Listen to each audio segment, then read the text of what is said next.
powered by the highest performance game engine on mobile, leveraging years of experience building the largest international competitive mobile esport, harnessing extraordinary community anticipation.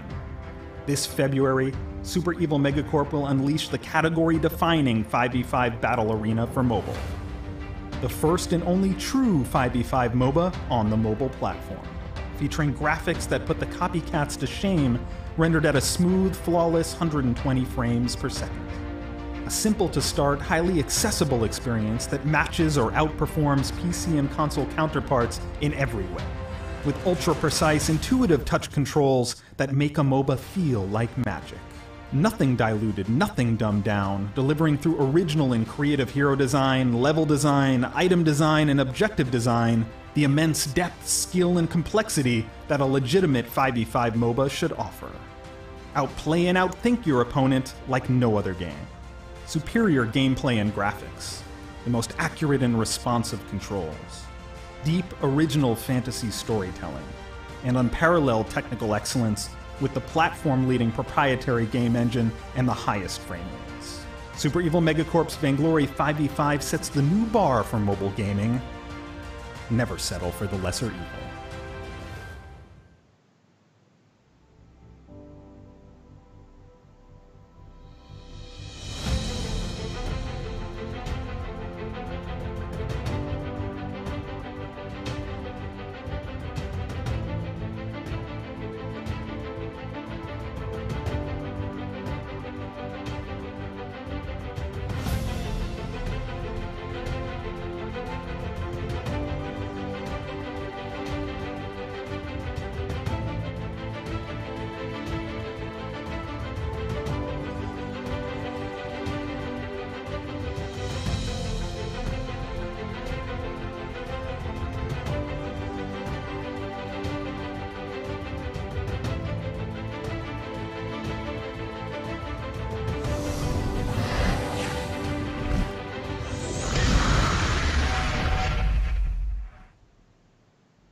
Hello ladies and gents, boys and girls, welcome to Vainglory's show matches in Southeast Asia. My name is Minimiter and joining me I've got Luxuria. Hello, and yes, welcome back. So Luxuria, to start off, do you want to run through to everyone what happened in yesterday's matches? So a quick recap of whatever happened yesterday. The first match we saw Impunity going up against Brand eSports. Impunity obviously taking that game to Neil, just putting down very dominating and convincing wins throughout, although a little shaky in that early game. For the second series of yesterday, we have Newbies going up against Apple eSports, and Apple eSports scoring that series to Neil as well. That roasty rotation that Riku and Asurai likes to call it was just really working out for Apple eSports. And of course, our third and final series of yesterday, we have Renegades going up against Elite 8. Renegades flawless win with almost flawless win with 2-0. So Renegades and Impunity still the top of the chart. Yeah, they certainly look it so far, but for today, the schedule we've got for you is first up, it's going to be Boom eSports against Elite 8, and then the second match of the day, Apple eSports against Impunity, and finally, rounding it off with Guardian Royals against Renegades. But personally, I'm really looking forward to this first game, because Boom eSports and Elite 8 are both teams that have not done too well so far in the show matches. They've lost quite a few games, 5v5. So both teams will be looking to really prove themselves in this game.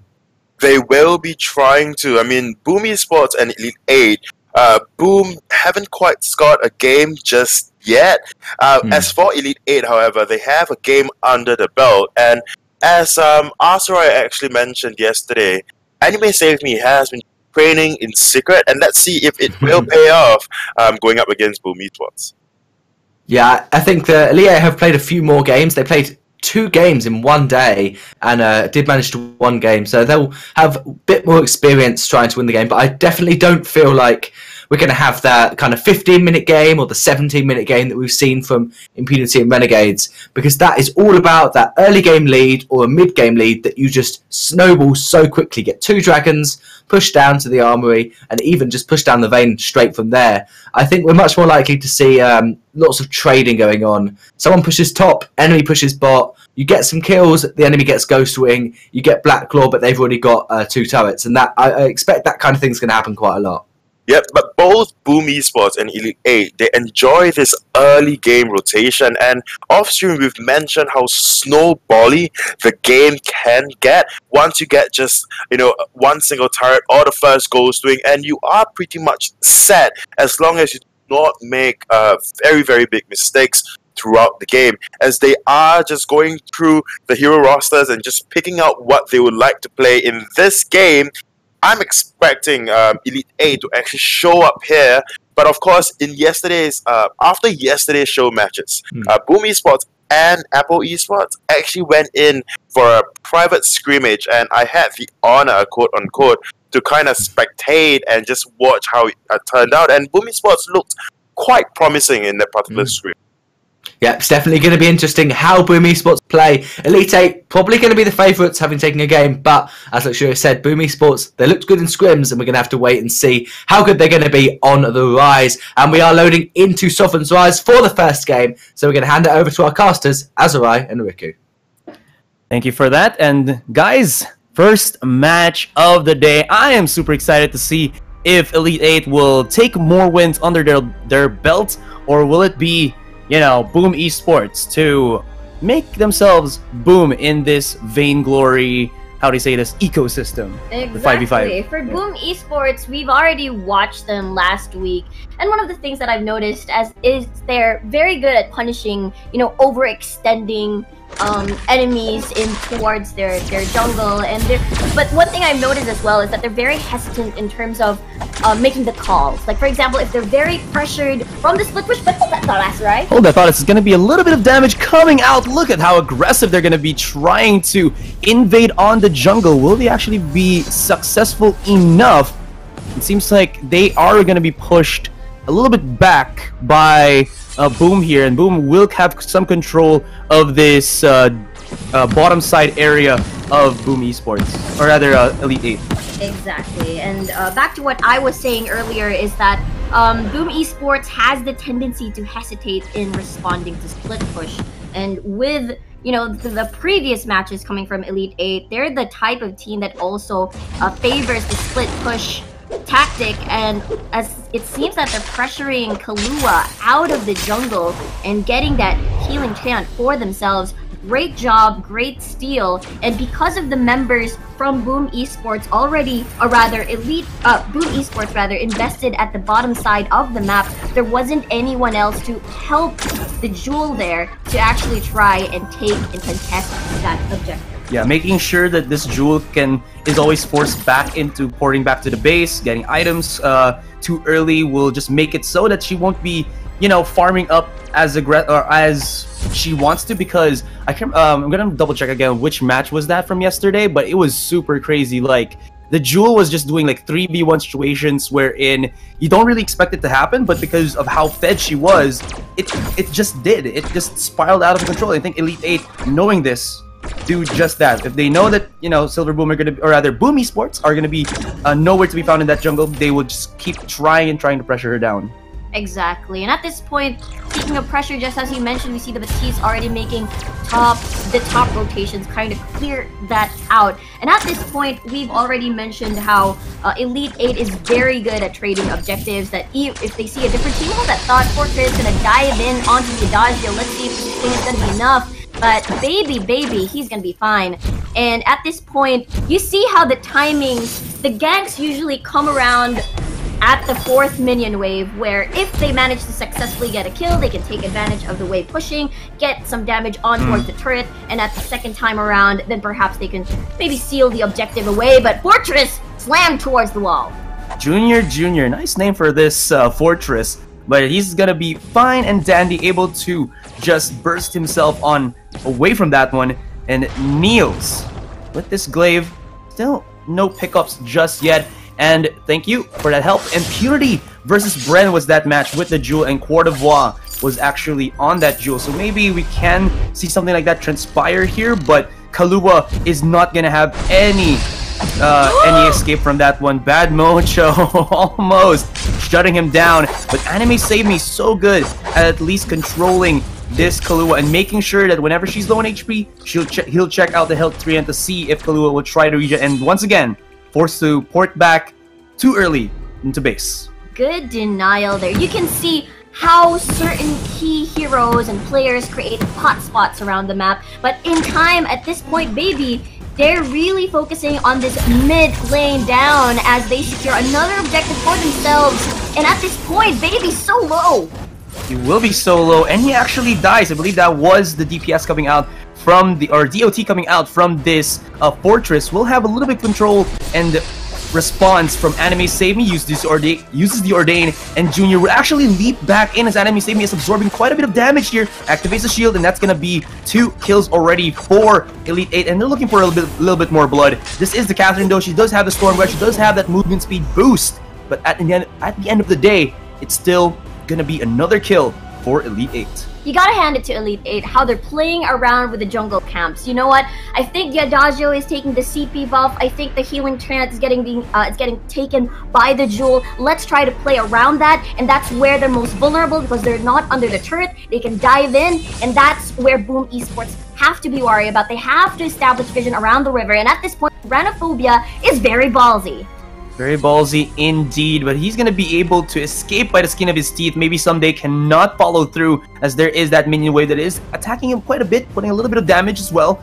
And this is actually what is nice here for Elite 8. They have picked junglers that have what you would say is a lot of control. Like, you have yourself the force, a lot of ability, and you have teams that can actually keep these junglers from Boom Esports from making anything happen. Ranophobia gonna try to make something happen. He's microing away from Niels just to minimize the damage output. Even puts out the poke right there onto Pain Standing. Gets a little bit of the shields, but he's not gonna be able to escape. That did, though, create quite a bit of pressure, and maybe there might be something that Elite 8 has found somewhere in the map. Seems like Anime Savings right here. Ooh, stun connection. Will they follow up? Fire Brew, spinning it out. He's just gonna tag him for a little bit. Exactly. Great badminton pass there at the bottom side of the map as they pressure the Black Feather. And it seems that the hotspot for the side of Boom Esports, their priorities are here on the bottom side of the map, where they want to constrict Black Feather's space as much as they can. And because of that turret getting taken down, that would leave the Glaive and the Catherine with the roaming squad, with their CC heavy, you know, the great baton pass or badminton pass rather, and then quickly done with the stun towards the Catherine. They do have the right amount of damage to secure kills as what you witnessed there in the bottom lane, and they could just rinse and repeat that sort of strategy. Then meanwhile, Jewel is doing great at the top side of the map because we've seen a lot of aggressive Ringo top lane picks, and it's working really well for themselves. It's at this point, look at that, Kahlua is in deep trouble, cannot do anything at all, not even needing the help of the Batiste anymore. I kind of love that. You just said that the Jewel was actually doing so well in the top lane, then boom, redemption plays, man. Exactly. Oh, hold that thought. Not too bad, so sad. But anyways, 3-man rotation here for the bottom lane, and Elite 8 actually take down, I believe, the Glaive, and going into the top side, yeah, there is redemption being shut down by Pain Sandy as well as Baby. So again, there you go, proactivist by Elite 8. They really want to constrict as much of the resources this early on against Boom Esports here. But is it really gonna be enough, as Anime Save Me will try to, well, defend this top lane. He's already taking quite a bit of damage, doesn't have his fearsome shade just yet, but Ringo will be coming to support. Oh, this could be bloody. Although Burst of Judgment might be used by Baby here, but it's not even that ability, that opening to do so. And Pain Sandy in no man's land. Get on out of there as Redemption claims another victim. Okay, they have to make this work. They already baited out 2 members of Boom Esports at the top side of the map. They managed to defend that, and I'm sure Ringo will secure that top side turret, but Kahlua again with a jump away out of danger. But at that point, top lane already being secured, and there's a lot of pokes. Great wave clear as well, just to stall it all out. Fearsome Shade used against the big red button. You can see Kahlua was not even to use the full channeling power of his ultimate there, and Jewel cannot really stick into the fights just yet. I know that she takes reduced damage while people are facing her in front, but having only the Sorrow Blade makes her still a somewhat squishy target. Not having I think the Serpent's Mask is kind of reducing her survivability, her surviving potential, and it's just gonna make it a little bit difficult. They're gonna be looking to maybe go for the Ghost Wing, but this is what I like about, you know, the show match as well. Like, there's already that vision control that we've seen this week compared to like last week. Exactly. The teams have already learned from their mistakes from the following matches, and at this point, Uranophobia is still having a difficult time as pressure is building here at the bottom lane, but that's 3 members converging and gonna help him out. Gonna help him out indeed. And Niels, though, good damage from this Glaive. Fortress has joined in onto the fight. Pain Sandy will try to run away, but Redemption is just gonna be on a rampage here, using the movement speed boost from his boots. Takes down the box, which is gonna be a good starter here because Pain Sandy has no freaking way of dealing the damage. And going into the top, thought that Kahlua might actually just split push, but never mind. No tier 1 turret for him to get. Okay, the unfortunate thing that happened there for Boom Esports, they wanted to make a pick and then transition that to a Ghost Wing. The problem there was, since they invested 3 members at the bot side of the map, and it just puts more control, but no one is dealing with the Jewel at this point, except for Anime Save Me, but I think it's too late. The turret has been damaged, it has been downed, and mission accomplished for Kahlua. Impressive. Impressive indeed. Junior was right there at the precipice of maybe going aggressive onto him. Uranophobia, though, this is a 1v1 situation where the Kahlua has a 2-level advantage. Junior would actually leap into the fight, and this is what I'm talking about. Not really the best of surviving potential right there, but as we go into the mid, it might have been a little bit of a fight there, but once again, that was just Urano maybe poking the bear a little bit and succeeding with the help from the Fortress. Normally, the initial thought there was, after defeating 3 members, I think they respected the early death timers, and maybe that's why they didn't pursue Ghost Wing. And at that time, since there were like 4 members already at the bottom side of the map near Ghost Wing, and they could have sent, you know, Anime Save Me at the top side to deal with that Jewel, but in the end, it was no objectives were traded. It was a turret in exchange for 3 kills on their side. I say that's pretty worth. 4-man invade here from Boom Esports, and they just go a little bit too ham there. Claim themselves 2 kills onto the Fortress, onto the Samuel, and he might even snag a little bit of that mid prize. Versus Judgment activated just to push out maybe Anime Sabi as well as Redemption. But Redemption, oh, he was actually caught out with the Ordain. Beautiful from Anime Sabi right there. And Redemption will really go in. Mono E Mono right in front of their opponent. It's taken out by the Catherine, but the damage has been done. This will be a 3-for-1 exchange. Boom Esports made the right call. Versus Judgment just to create some space, secure the turret, but the awkward thing about it is that they were greedy, they wanted more kills, thought that they could handle all the damage coming from the side of Elite 8, and because of that exchange, Ghost Wing is going to be on the side of Elite 8, and that is going to put them in a tight spot because they have to burn down that buff before they're able to do anything. But the thing is, there's still that split push potential that Jewel is adding on towards the map, which has to be dealt by the Ringo at this point. And we'll see though, she's really stubborn. You know, I don't care. I'm just gonna smash towards this turret, and I'm still gonna be considered mission accomplished because, you know, I did damage towards the turret. Aside from that, I mean, I think there's like this ticking time bomb for Elite 8. I know that Boom Esports are kind of losing in terms of the fights because there's so much AoE coming out from Elite 8, but then if you think about it, this bomb has been building up quite a bit of itemizations, but Holman thought it's gonna be a little bit of a fight here, and Junior goes in aggressive. And here we go. Anime Save Me just trying to micro his way. He's very low at this point. Mortal Wounds activated on Adagio, and that's the heal getting denied. And at this point, it's the cleanup squad that's doing it for Elite 8. And at this point, because of their power and their damage, they managed to overwhelm them with kills. Yeah, Jules gonna be using her big red button, but it's really not gonna matter. Connected with the Oblivion, a little bit of fancy motion there from Hanyeger's. Kahlua did try to leap out of it, but it didn't actually made anything happen. They actually could even drop this Kahlua into a very bad spot. as that Jewel, not really in the best of items just yet, only has the Science Monocle and the Sorrow Blade.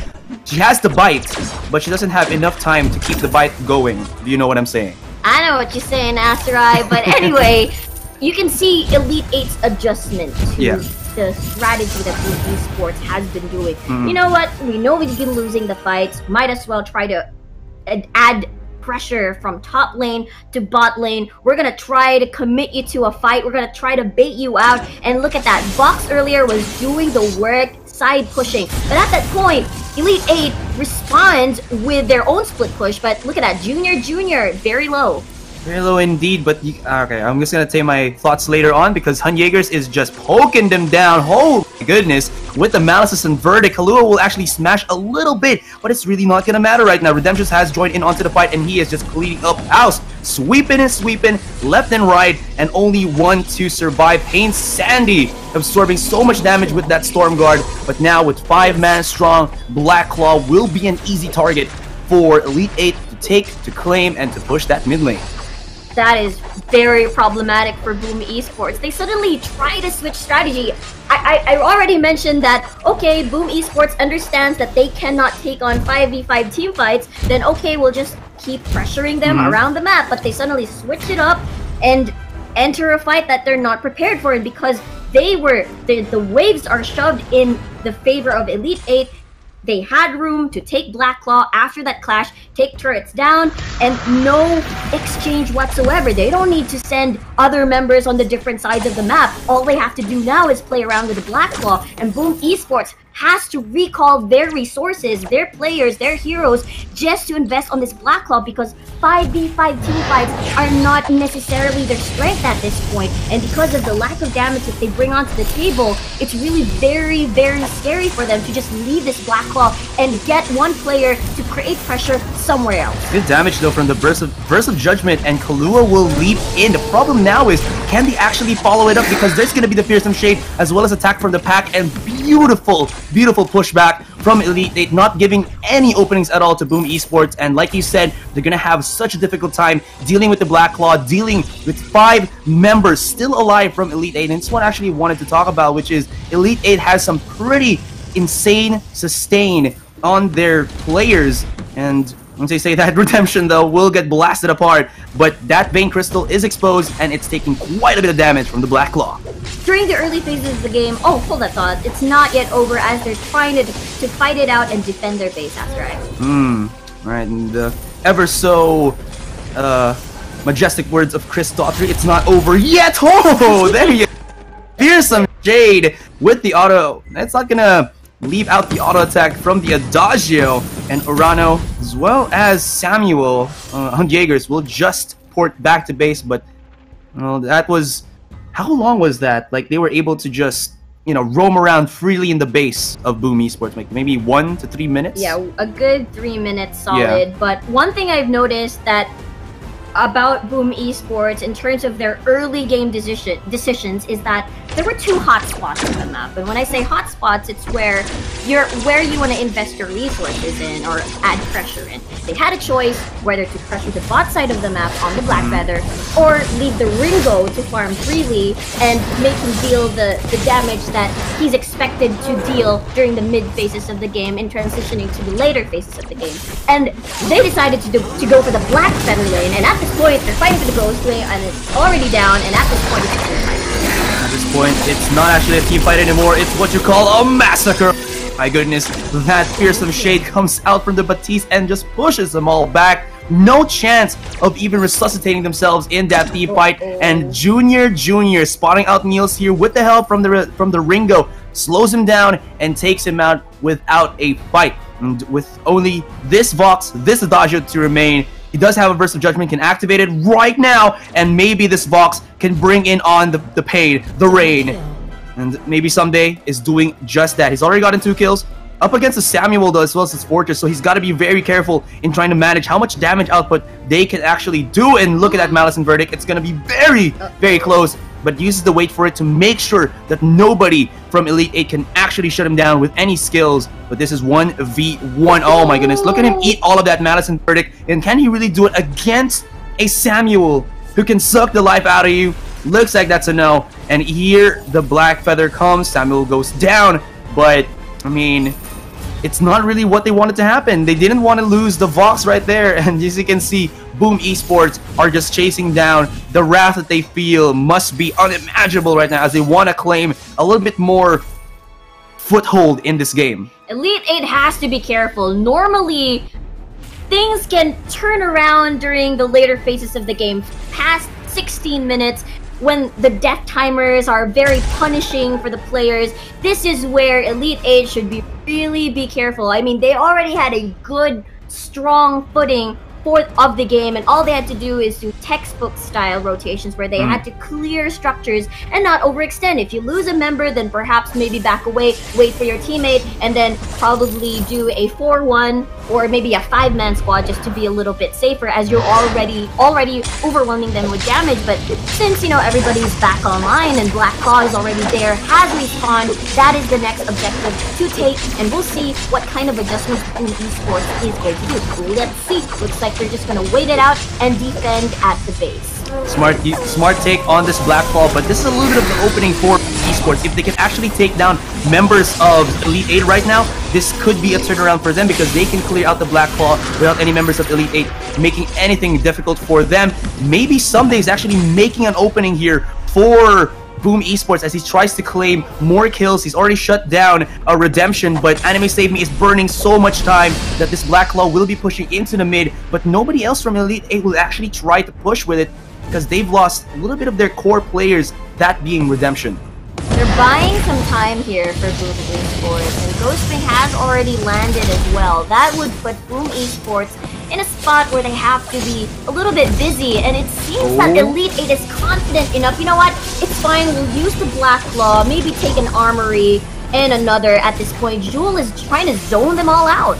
This is very difficult because the thing that I wanted to reiterate, like when this game was already like in the mid phase, was that this Vox is still building up, and we know that the Vox can deal serious amount of damage to multiple targets and be able to, you know, squeeze around in the fights quite quickly, which I think could be the weakness here for Elite 8. Elite 8 is known, or this composition has a lot of sustain, but if the Vox can chip away at that sustain, I think there's the possibility for Boom Esports to even come back into this fight if they can not, or if they don't take any risky objective plays. Exactly, and the thing about Boom Esports is that they're playing this matchup smartly, very wisely rather, and they know that one of the key factors to actually winning a fight is to try to split them all up. And you've noticed most of the skirmishes that happened was these two fights at the same time, and they keep separating these members, and it's very smart because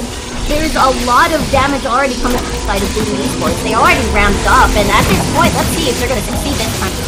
Fearsome Shade was not used just yet. Oh my goodness, at Lorano actually almost taken down. Beautiful use on that Burst of Judgment, actually able to push back Elite 8 right here, but Hun Jaegers is still surviving. Oh my goodness, I thought they were going to be but the sustain still full of, how do you say this, pushed through for Elite 8, and they claim an ace, and this is GG. I mean, there was a point where I thought like Boom Esports can really handle it, but that was just too much sustain. There was no one who built Mortal Wounds. Poison Chef maybe? Yeah. There were... the moment I said that they were playing the team fight wisely, that they separated them, and then suddenly they do a team fight, but GGW Elite 8, that was a 22-minute game master. Okay. Upon a little bit average on the timer. Yeah. So anyways, what do you think about that before we transfer it to our analyst desk? For me, I guess it was a very interesting choice to pressure bot lane instead of top lane, where, you know, the Ringo could really be one of the crucial hero picks that could be detrimental in terms of like objective taking during the mid phases of the game. But I feel like they did also a different kind of play, but at the same time, I kind of wonder if they chose a different style. Yeah. All right, for me, one question to our analyst desk. I see the items here of Vox as well as Adagio building up onto the Frostburn. This is for, you know, being able to, how do you say this, soft control your opponents, but not having Mortal Wounds, did that really have an impact on them? So anyways, Minimiter and Luceria, take it away, guys. Thank you, Azrai and Riku. And in short, a Frostburn was pretty much a mistake on Vox, and maybe it's alright on Adagio, his A slow, so you get that extra, but Frostburn has a very specific passive, which is Crystal Power abilities will slow. So Vox's basic attacks don't count, and Adagio's basic attacks don't count. It has to be an ability. So I really think the reason they lost the fight was because there was no Poison Shiv. You're against Samuel, a Batiste, and a Blackfeather, and no one built Poison Shiv. So that was just really hard for Boom Esports to win any of the fights, Luxuria.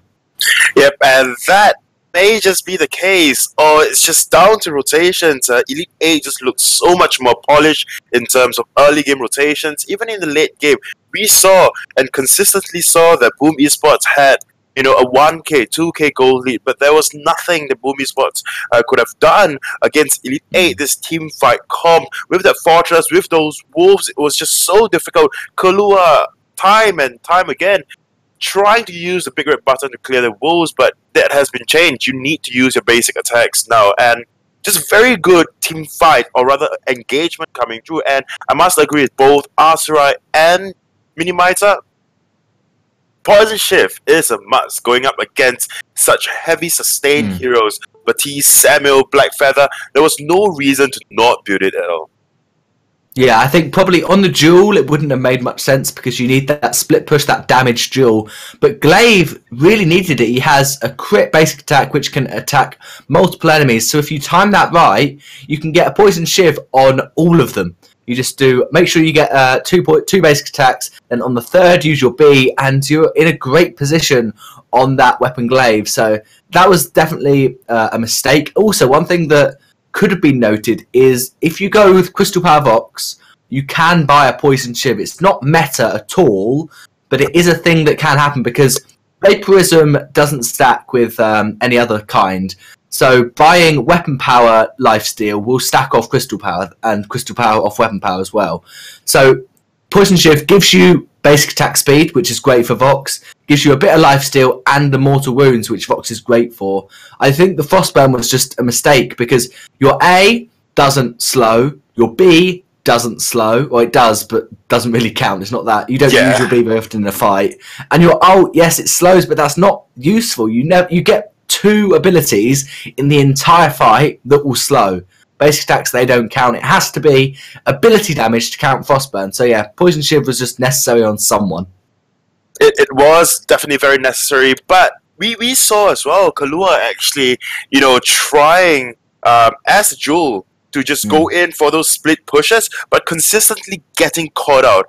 That would be fine if you just roll with it, just go on and on and on with it, and then forcing the enemy team to just respond, or rather react to your split push, rather than you lose out in this 1v1. I think at the end of the day, it is just down to Kahlua not being very, very comfortable on this duel.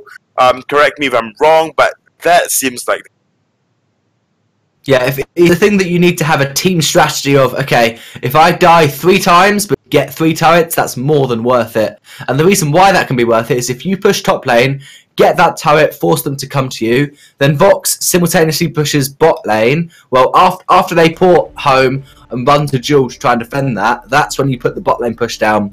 You make sure the rest of your team doesn't get caught out, they don't die, so that even if they come and try and find you for a full team fight, it's then even a 5v4. So that was, it just has to be a team-wide decision, and it definitely could have worked. It worked really well early game because Elite 8 were really struggling with their turrets, with their objectives. They got a Ghost Wing quite early on, which was very effective, but they really failed at the turrets. They were behind in turrets, behind in gold because of that split push. But then what happened was that Boom Esports played into Elite 8's game. They went for the team fights, and there was just too much splash damage, whereas Boom Esports had basically no splash damage on their team. Yep, a lot of single target damage, and also, in the words, or rather paraphrasing Minimizer, it's okay to kill yourself for turrets or objectives in general, but turrets, just turrets. So, armories as well. Armories are definitely worth it. That's my absolute. If you die for an armory, that is. Well, definitely. But of course, coming into this next game, I'm expecting Boom Esports to just show up a little more. They now have a team fight base comp, So that, I mean, it's looking good for them. So I'm wondering how they would actually perform. Yeah, definitely excited to see. Is Elite 8 going to take the series 2-0, or will Boom Esports come back and make it 1-1? Once again, we're going to be handing it over to our casters for this game. Azrai Miku, take it away. Hell yeah, and let's see if, well, Boom Esports are going to have a little called the comeback is real or no deal. I don't know, man. We're just going to have to see. Guys, welcome to the Sovereigns again for game number 2 in this best of 2 series between, well, again, Boom Esports and Elite 8. Really like those rhymes, Asarai. But anyway, That's not even a rhyme. I try to make it sound like a rhyme. Obviously, my attempt has failed me. But anyway, going back to the game, Boom Esports definitely had a good early game for themselves. They had they got good structure damage towards the early phases of the game, and you can see the early game vision very important. As this point, you know, Elite 8 is the type that really prioritizes the jungle camps as well. You've seen how they're very aggressive, taking note of the positions and the vision towards the CP and Triad camps, CP buffs rather. So they're the type that really wants to take advantage. Renegades! Renegades though is gonna get blown up like a balloon. Oh my goodness, this might be the revenge of the fallen Boom Esports, and well, they're still going for the chase here, and they're really going aggressive at it, as Arana will actually be shut down by Paint Sandy, following up onto Junior here, who is trying to run for his life. And there you go. That is at least 2 kills. About, how much was that? 500, 600 gold lead, while Boom Esports are littering themselves in the jungle of Elite 8. Actually pretty interesting how they have already secured 3 kills, and it's only 1 minute and 30 seconds of the game. They'll actually make it 4, and surprisingly 4 kills and a healing tramp being taken. And I'm surprised here. I mean, they could have taken a step back and respect the damage and the CC during level 1 fights, and because of the level 2 spike that some of the heroes have already attained, it's really a very tricky position to keep going at it. And because Boom Esports know their level 1 spikes as a 5-man composition, they were brave enough to pursue the aggressive stance at this point of time. Yeah, true. I mean, they got themselves an Ardent and a Glaive and a Rhyme. Level 1, they're just asking for, an invade that can lead you to win the battle. Paint Sandy will actually give his life maybe here to keep Baby alive. They're both going to be porting back to base, and like you said, spiking up to level 2 already, even getting 4 exit kills against Elite 8 when they come out of the jungle. This is what Lasira was talking about, wherein Boom Esports look promising. This game too is looking, well, the same thing. It's looking pretty promising as well. Another thing that you gotta take note is it's gonna be Elite 8 to actually get themselves the jewel right now, guys. And on the other hand, composition for Elite 8, a while ago we saw what was, if I wasn't mistaken, a Fortress as well as, what was that? Is this on Elite 8's side? Fortress and a Batiste for their duo roaming gankers, but then for now it's gonna be the Koshka, so it's only gonna maybe fall into the hands of Anime Sabi to make something happen in the lanes. But Paint Sandy, as well as the Kambengs, or the Kambeng, I actually don't know. Yeah. On this Glaive, as well as Arden can go, might be aggressive, but well, still gotta be afraid of that cautious speed. Yeah, and I kind of understand why Boom Esports will make these aggressive rotations, as they're capable of doing so. They Glaive, and they're really roaming as a squad at this point, a 2-man squad at times. And we'll see, Glaive is just trying to secure, take down Vision as much as he can. And because of Elite 8's defensive scout cam placements, it's kind of hard to get those early game picks for the Glaive, and that would mean time wasted roaming around finding the picks, and that would mean leaving the jungle unguarded, and Baby is trying his best. Did he get it? Oh no, it looks like he didn't, but it's gonna be a dive here by the Kambengs once again. Paint Sandy will be a little bit too late to the fight, and these drops from those Novas will actually keep more damage output for Elite 8, and they are just gonna bring it back, giving a triple kill to a Celeste.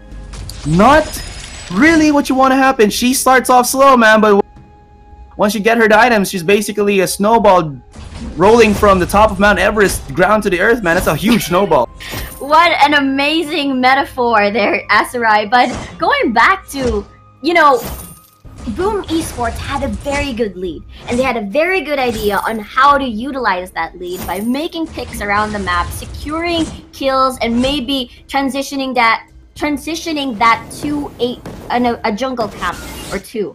But the problem was, because Elite 8 has already anticipated their movements, the scout camp placement really prevented that sort of play, and because of that strategy, Glaive had to leave the jungle, and Elite 8 just prioritize taking advantage of the wasted time, finding those picks, and I think Elite 8 did a good job. Yeah, and once again, I really want to focus a lot on this Koshka because it's one of those picks that can really make it or break it right now for Boom Esports. Elite 8, once this game keeps rolling and rolling and rolling, once you already get yourselves the maybe Crucible coming out from Pain Sandy, it's gonna, or rather from wait, I'm actually confused.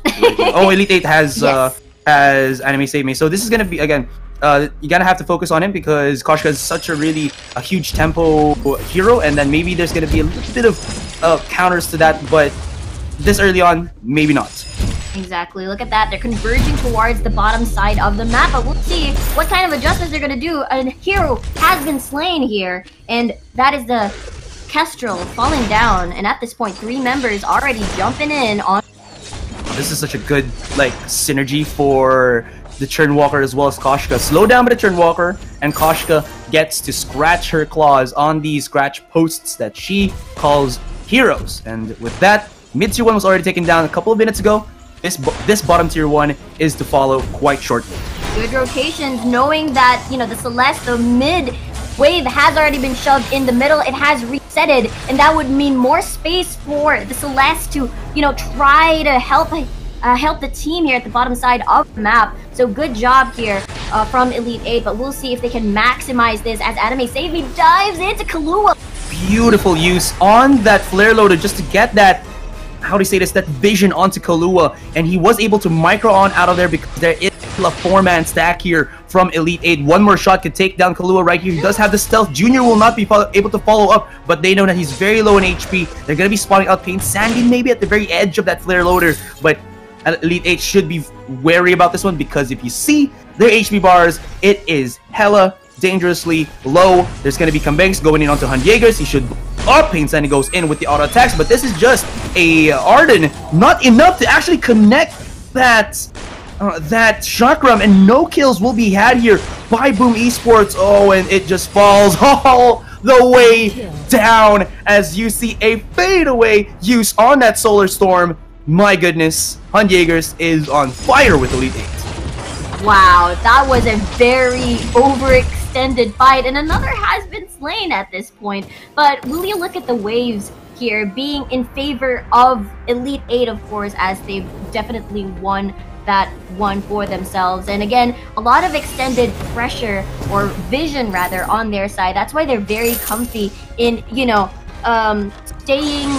overstaying their welcome in the jungle, and they're very confident with the damage that they have at this point. So it's all about Boom Esports finding the right opportunity now, finding the right fights for them, as they're behind in gold as well. So in terms of structures, they still have a lot to catch up on, as already 2 turrets have been down for the past 8 minutes. And at this point, what kind of adjustments will Boom Esports do, as they're having a little bit of trouble compared to the first game that we had. The really scary thing here is that there's no real leash to, again, I keep reiterating this, but I think it's a really important factor, is that this Koshka is not really tethered at all, because there's nobody who can get him. I know that the Rhyme is good for countering out melee heroes, but if he can't chase down the Koshka, it's not really gonna matter. But never mind, it's gonna trespass in the top lane. Oh, double kill. Say goodbye, Sweet Prince. Double kill for Han Jaegers, and if you can see, 15 kills, 50% of that, or 40% of that, is Han Jaegers.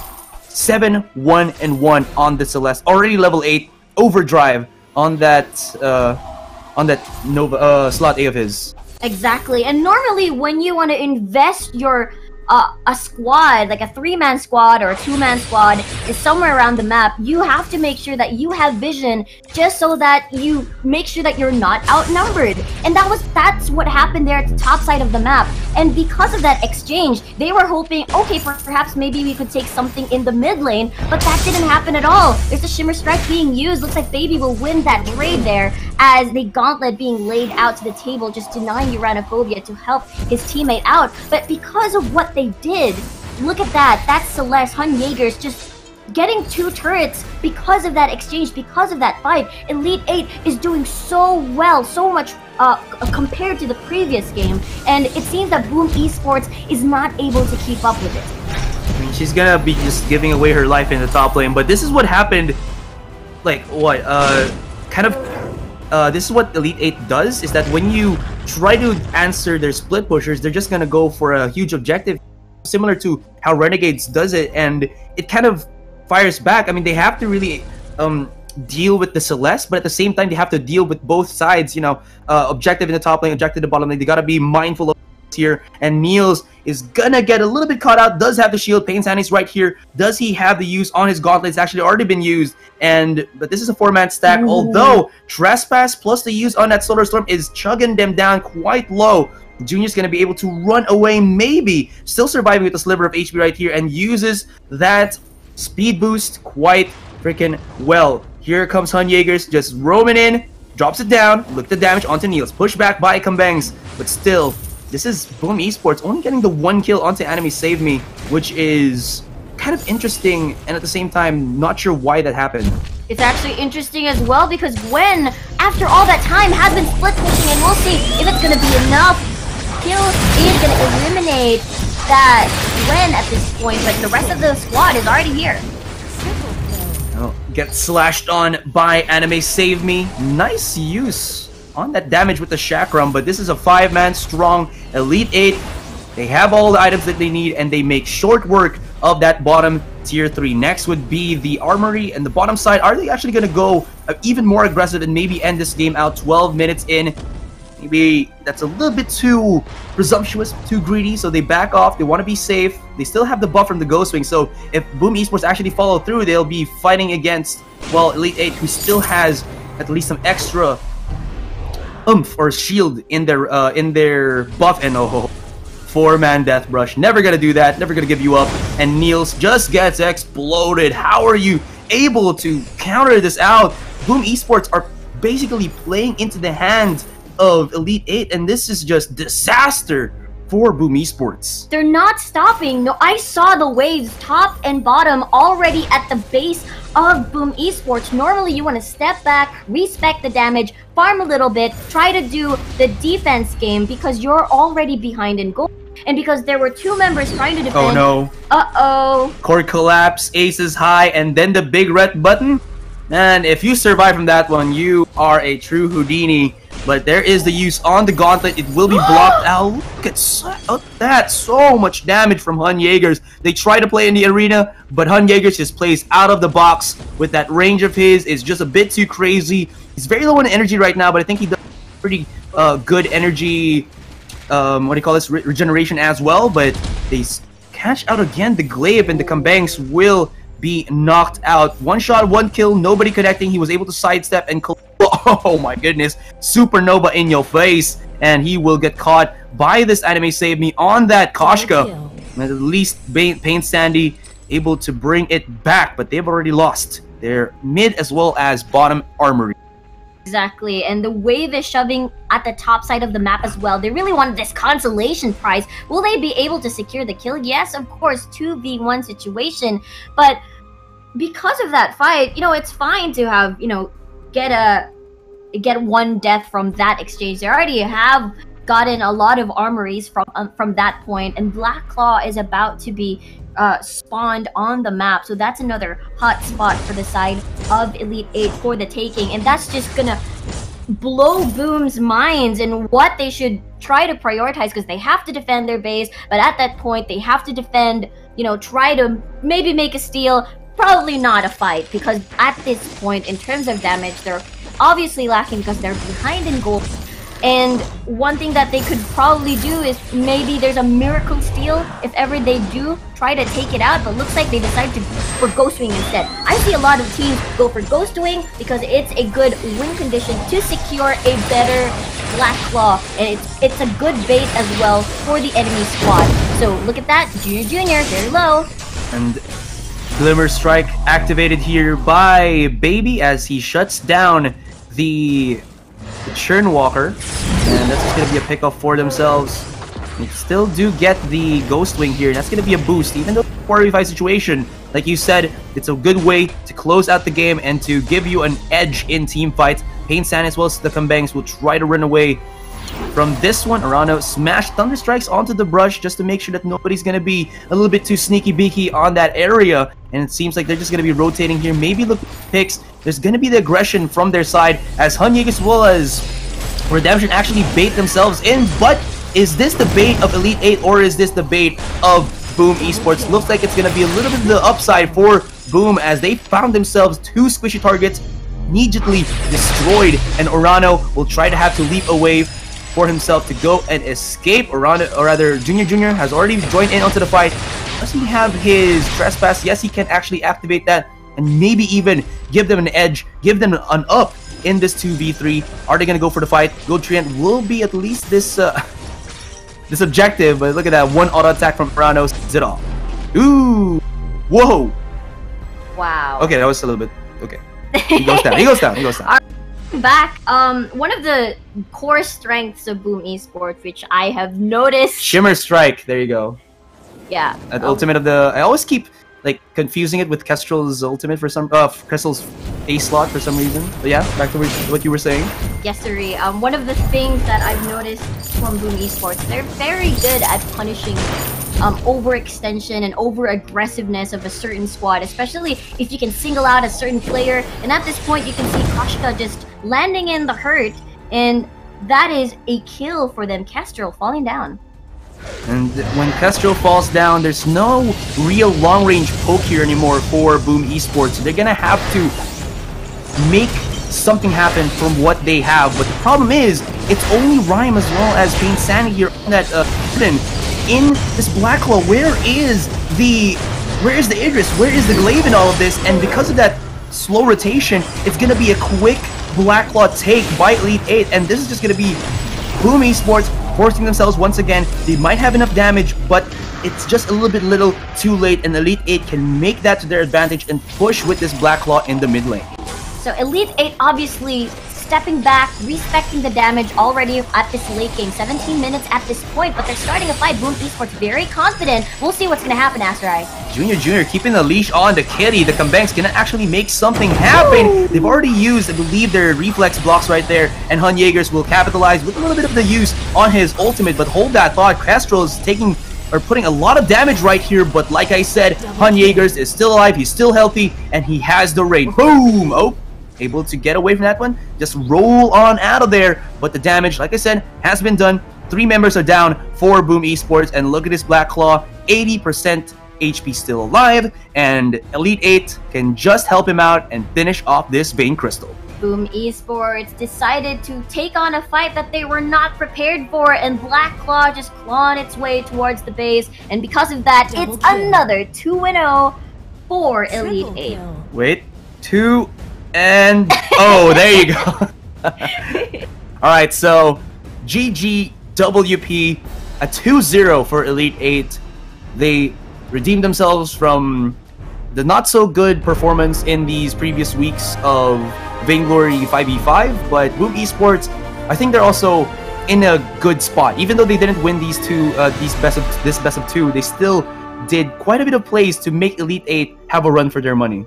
Exactly. I really enjoy this series between Elite 8 and Boom Esports, and I kind of see where, you know, Boom Esports is very strong at. They're very good at punishing enemies that are overextended, and at this point, we'll see what kind of adjustments they're going to be doing for the next matches. But yeah, 2-0 for Elite 8. Yeah, speaking of next matches and this match, let's give it on to our analyst desk to break it down even further. So, Miter and Luxuria, take it away.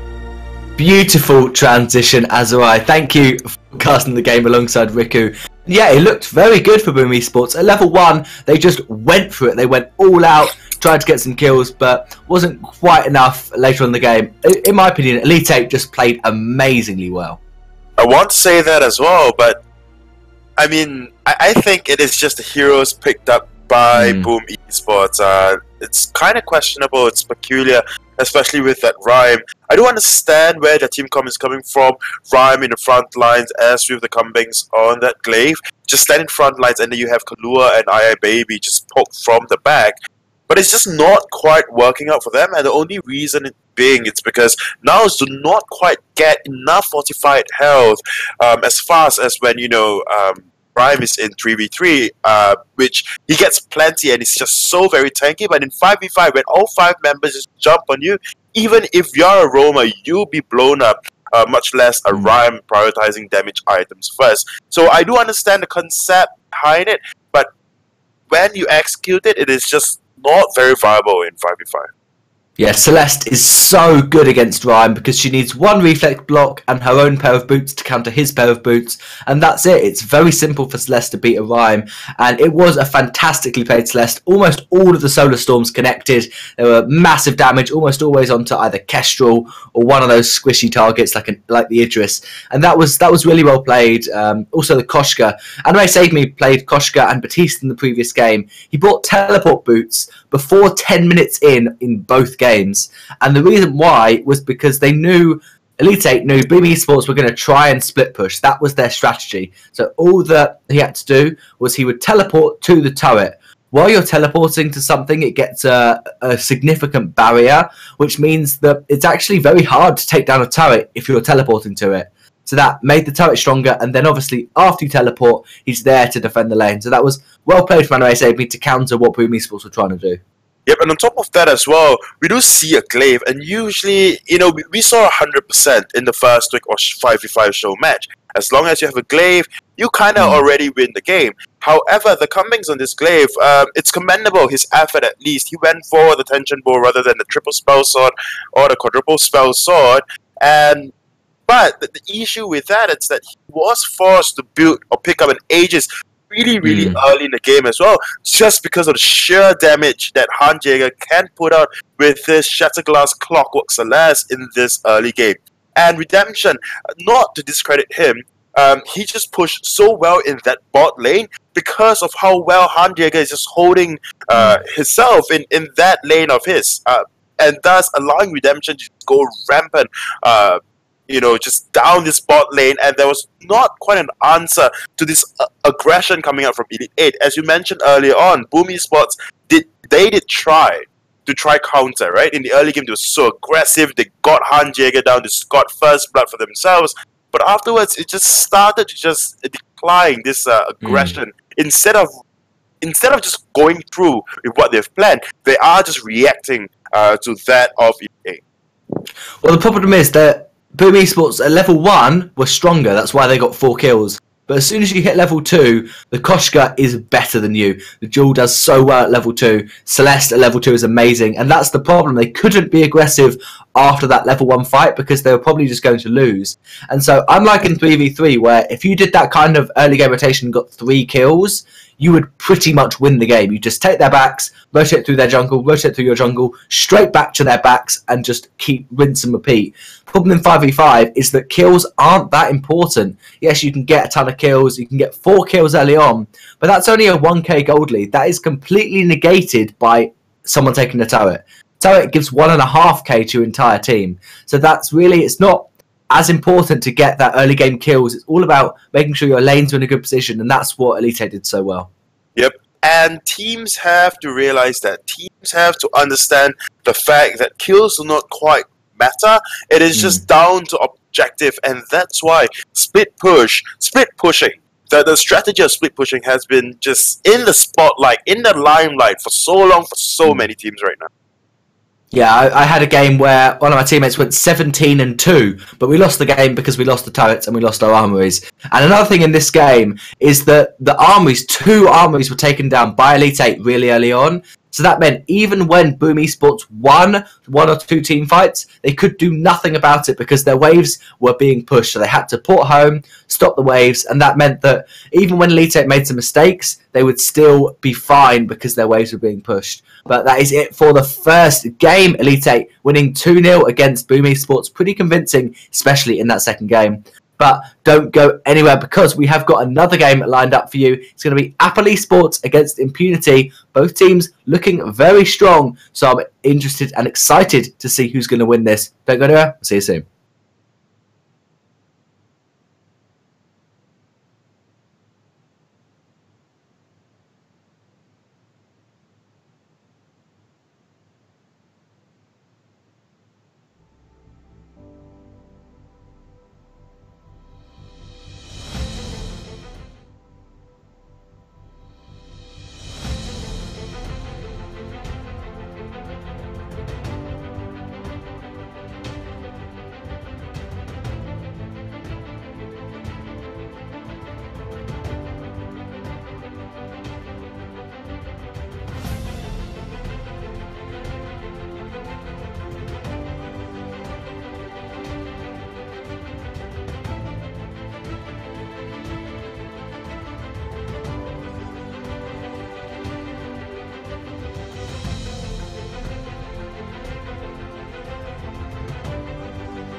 The jungle in Sovereign's Rise is home to a whole new set of terrifying monsters with powerful game-changing effects.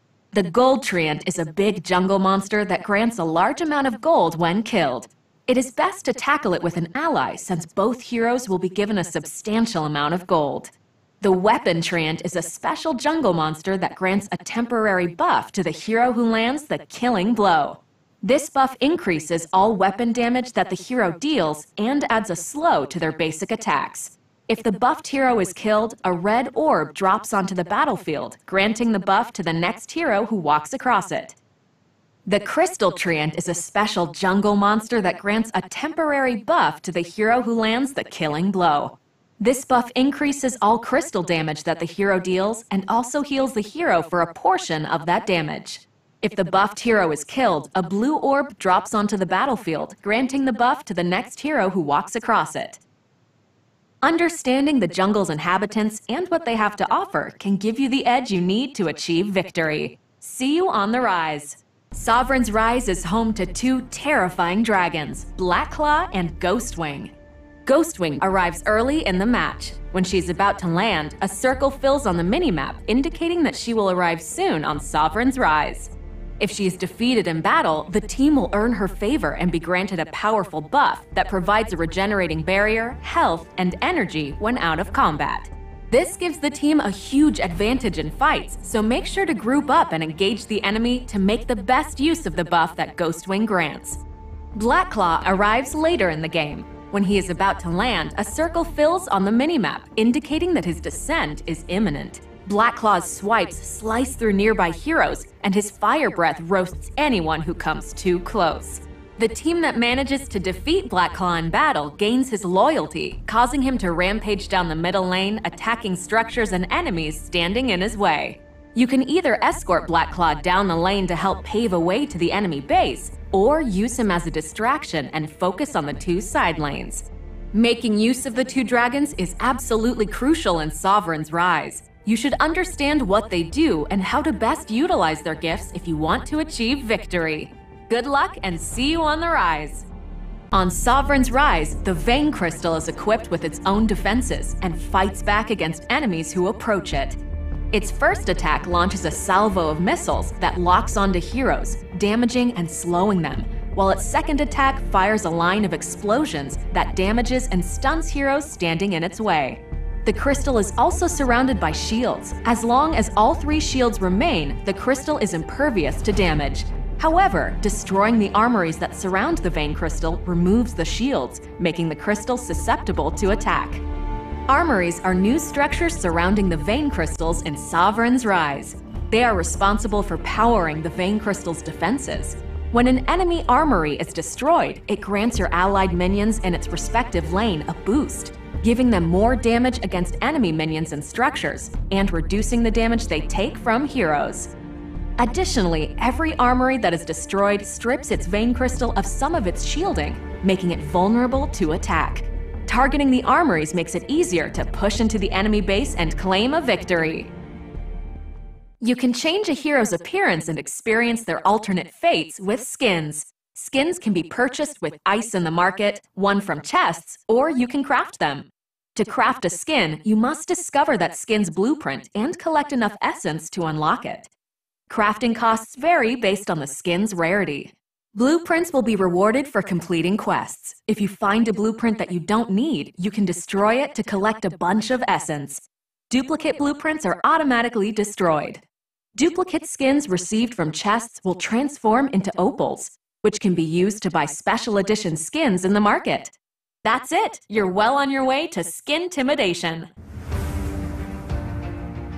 Powered by the highest performance game engine on mobile, leveraging years of experience building the largest international competitive mobile esport, harnessing extraordinary community anticipation. This February, Super Evil Megacorp will unleash the category-defining 5v5 battle arena for mobile. The first and only true 5v5 MOBA on the mobile platform, featuring graphics that put the copycats to shame, rendered at a smooth, flawless 120 frames per second. A simple-to-start, highly accessible experience that matches or outperforms PC and console counterparts in every way, with ultra-precise, intuitive touch controls that make a MOBA feel like magic. Nothing diluted, nothing dumbed down, delivering through original and creative hero design, level design, item design, and objective design, the immense depth, skill, and complexity that a legitimate 5v5 MOBA should offer. Outplay and outthink your opponent like no other game. Superior gameplay and graphics, the most accurate and responsive controls, deep, original fantasy storytelling, and unparalleled technical excellence with the platform-leading proprietary game engine and the highest frame rates. Super Evil Megacorp's Vainglory 5v5 sets the new bar for mobile gaming. Never settle for the lesser evil.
Hello ladies and gents, boys and girls, welcome back to the Vainglory show matches in Southeast Asia. My name is Minimita and alongside me I've got Luxuria. Hello, hello, and I can hear the hype from your voice, Mini. Are you really excited? Or rather, I am at least for this particular matchup. Apple eSports going up against Impunity. They are of similar skill tiers. You know, POA Gold, not POA Gold, Vainglorious Gold, that is what I'm talking about. Vainglorious Gold here and there, and throughout the rosters, actually. And on top of that, Apple eSports, they have got an ex-pro player. We have Doubtfire from there, and of course, going up against Impunity, looking very, very strong so far. So what are you expecting coming into this particular match? Yeah, I'm definitely expecting to see a not one-sided game. We're not going to see the quick snowball game that we've seen before when Impunity play and when Apple eSports play, because they're both very good teams. They'll both know what to do. They'll both be taking objectives properly. And I really think that if split pushing is going to happen from one of these teams, I expect it to either be countered early on by knowing when it's going to happen and getting there early, or counter it by just pushing yourself in that opposite lane. So yeah, I think that's going to be very likely. I don't think we're going to see what we saw in the last game, which is one split push team composition and one team fight composition. I expect both teams are going to be a mixture of both. They're both going to make sure they have enough splash damage, maybe a Celeste, a Samuel, something like that, and have that potential to split push if they need to. Yeah, but there is one thing that we have to maybe keep a lookout for, would be that of the roasty rotation, as coined by RikuCast at least. And in that yesterday's game, like I mentioned earlier in the stream, it worked out very, very well for Apple Esports. And so let's see if Impunity can actually counter, because Impunity plays very similarly as well. Well, not exactly the roasty rotation. It is just split pushing, dual lanes down, or just a single lane, and it is just very difficult to just catch a hold because Impunity's lane control is just so good. Although in yesterday's game, going up against that of Brand Esports, they were, relatively shaky in that early game. Yeah, I just remember writing down in my notes yesterday, Roasty went off on that Ringo. He was absolutely insane. I remember pushing down the lanes and they just killed them. There was he was one pushing the lanes and then two of the enemy ported home to try and stop him. He just killed them and carried on. So the rest of the three had to port, and it's a disaster from that on. If there's one member of the enemy team is forcing all five of your team back to the base, then you're going to win the objective game. He got the turrets, he got the armories, and then they could just take the dragons for free. So I'm certainly looking forward to see what's going to happen. Obviously, Impunity will have watched the games yesterday. They'll be prepared for all kinds of rotations. And so now, Apple Esports, maybe they're going to bring something different out, something completely opposite. Maybe they're going to switch their laners up. But I'm definitely looking forward to seeing what's going to happen. Yep, definitely. And on top of that as well, a little birdie told me that Delphire may just be playing on his key hero, which would be Finn. When he was a pro player, or rather in VG8, he was always known for the Finn. And there you have it. Delphire will be on the Finn with Roasty Me Toasty on that Fox. So I'm really looking forward to this particular matchup and see what they can pull off, especially for Apple Esports going up against the top team in Southeast Asia. Yep, if you're ever looking for information, Luxuria clearly has very trustworthy that he gets his information from, so I would trust it. Maybe not with the skill tiers, but with the hero picks is definitely worth it. So yeah, I'm excited to see what is going to happen. We're loading into Sovereign's Rise for the first game between Apple Esports and Impunity. So I'm going to hand it over to Azurai and yourself, Luxuria. Wow, yeah. So how many little birdies do you have, man? I'm just curious. Well, just the one over Finn's shoulder. So that will be just one birdie for me. So casting this match, like I mentioned earlier on when I was desking, I'm really excited. Yeah, same here. I just want to see how anybody can match up against Impunity. Of course, like Minimiter said, one of the best teams, if not the best teams here in our region, and just something to it's like a great wall that any team looking to climb up the tiers wants to get over. I mean, they are definitely a high ceiling to reach, and let's see if Apple Esports can actually show they have what it takes. I'm really liking the team comp coming up from Unity, however, with the Rona, Fortress, Adagio, Cruel, and Baron. Very late scaling team comp as compared to that from Apple Esports, at least. I mean the Rona, or rather the Baron. So if they are just trusting the Baron to just put down the hut or the split push, they will have to just allow a blue CD on this Baron to slowly scale into late game. However, we do see a Rona as well as a Fortress, and they are very early game heroes, and we do see Quisi actually picking up first blood. Yeah, I'm also kind of curious to see, because whenever we see a Baron being picked up, it's not really the highest of win rates in 5v5, but I think that's the reason why Quisi is on this Adagio. Like, when he hits that level 6 already, once he gets that Burst of Judgment, and then he just keeps spamming the heal, the B slot into this Baron, he should be fine and dandy, just, allowing him to reach into his power level over 9,000 mode, if ever. But here on the side of, Apple Esports, what do you think went into their heads, if ever, with this type of comp?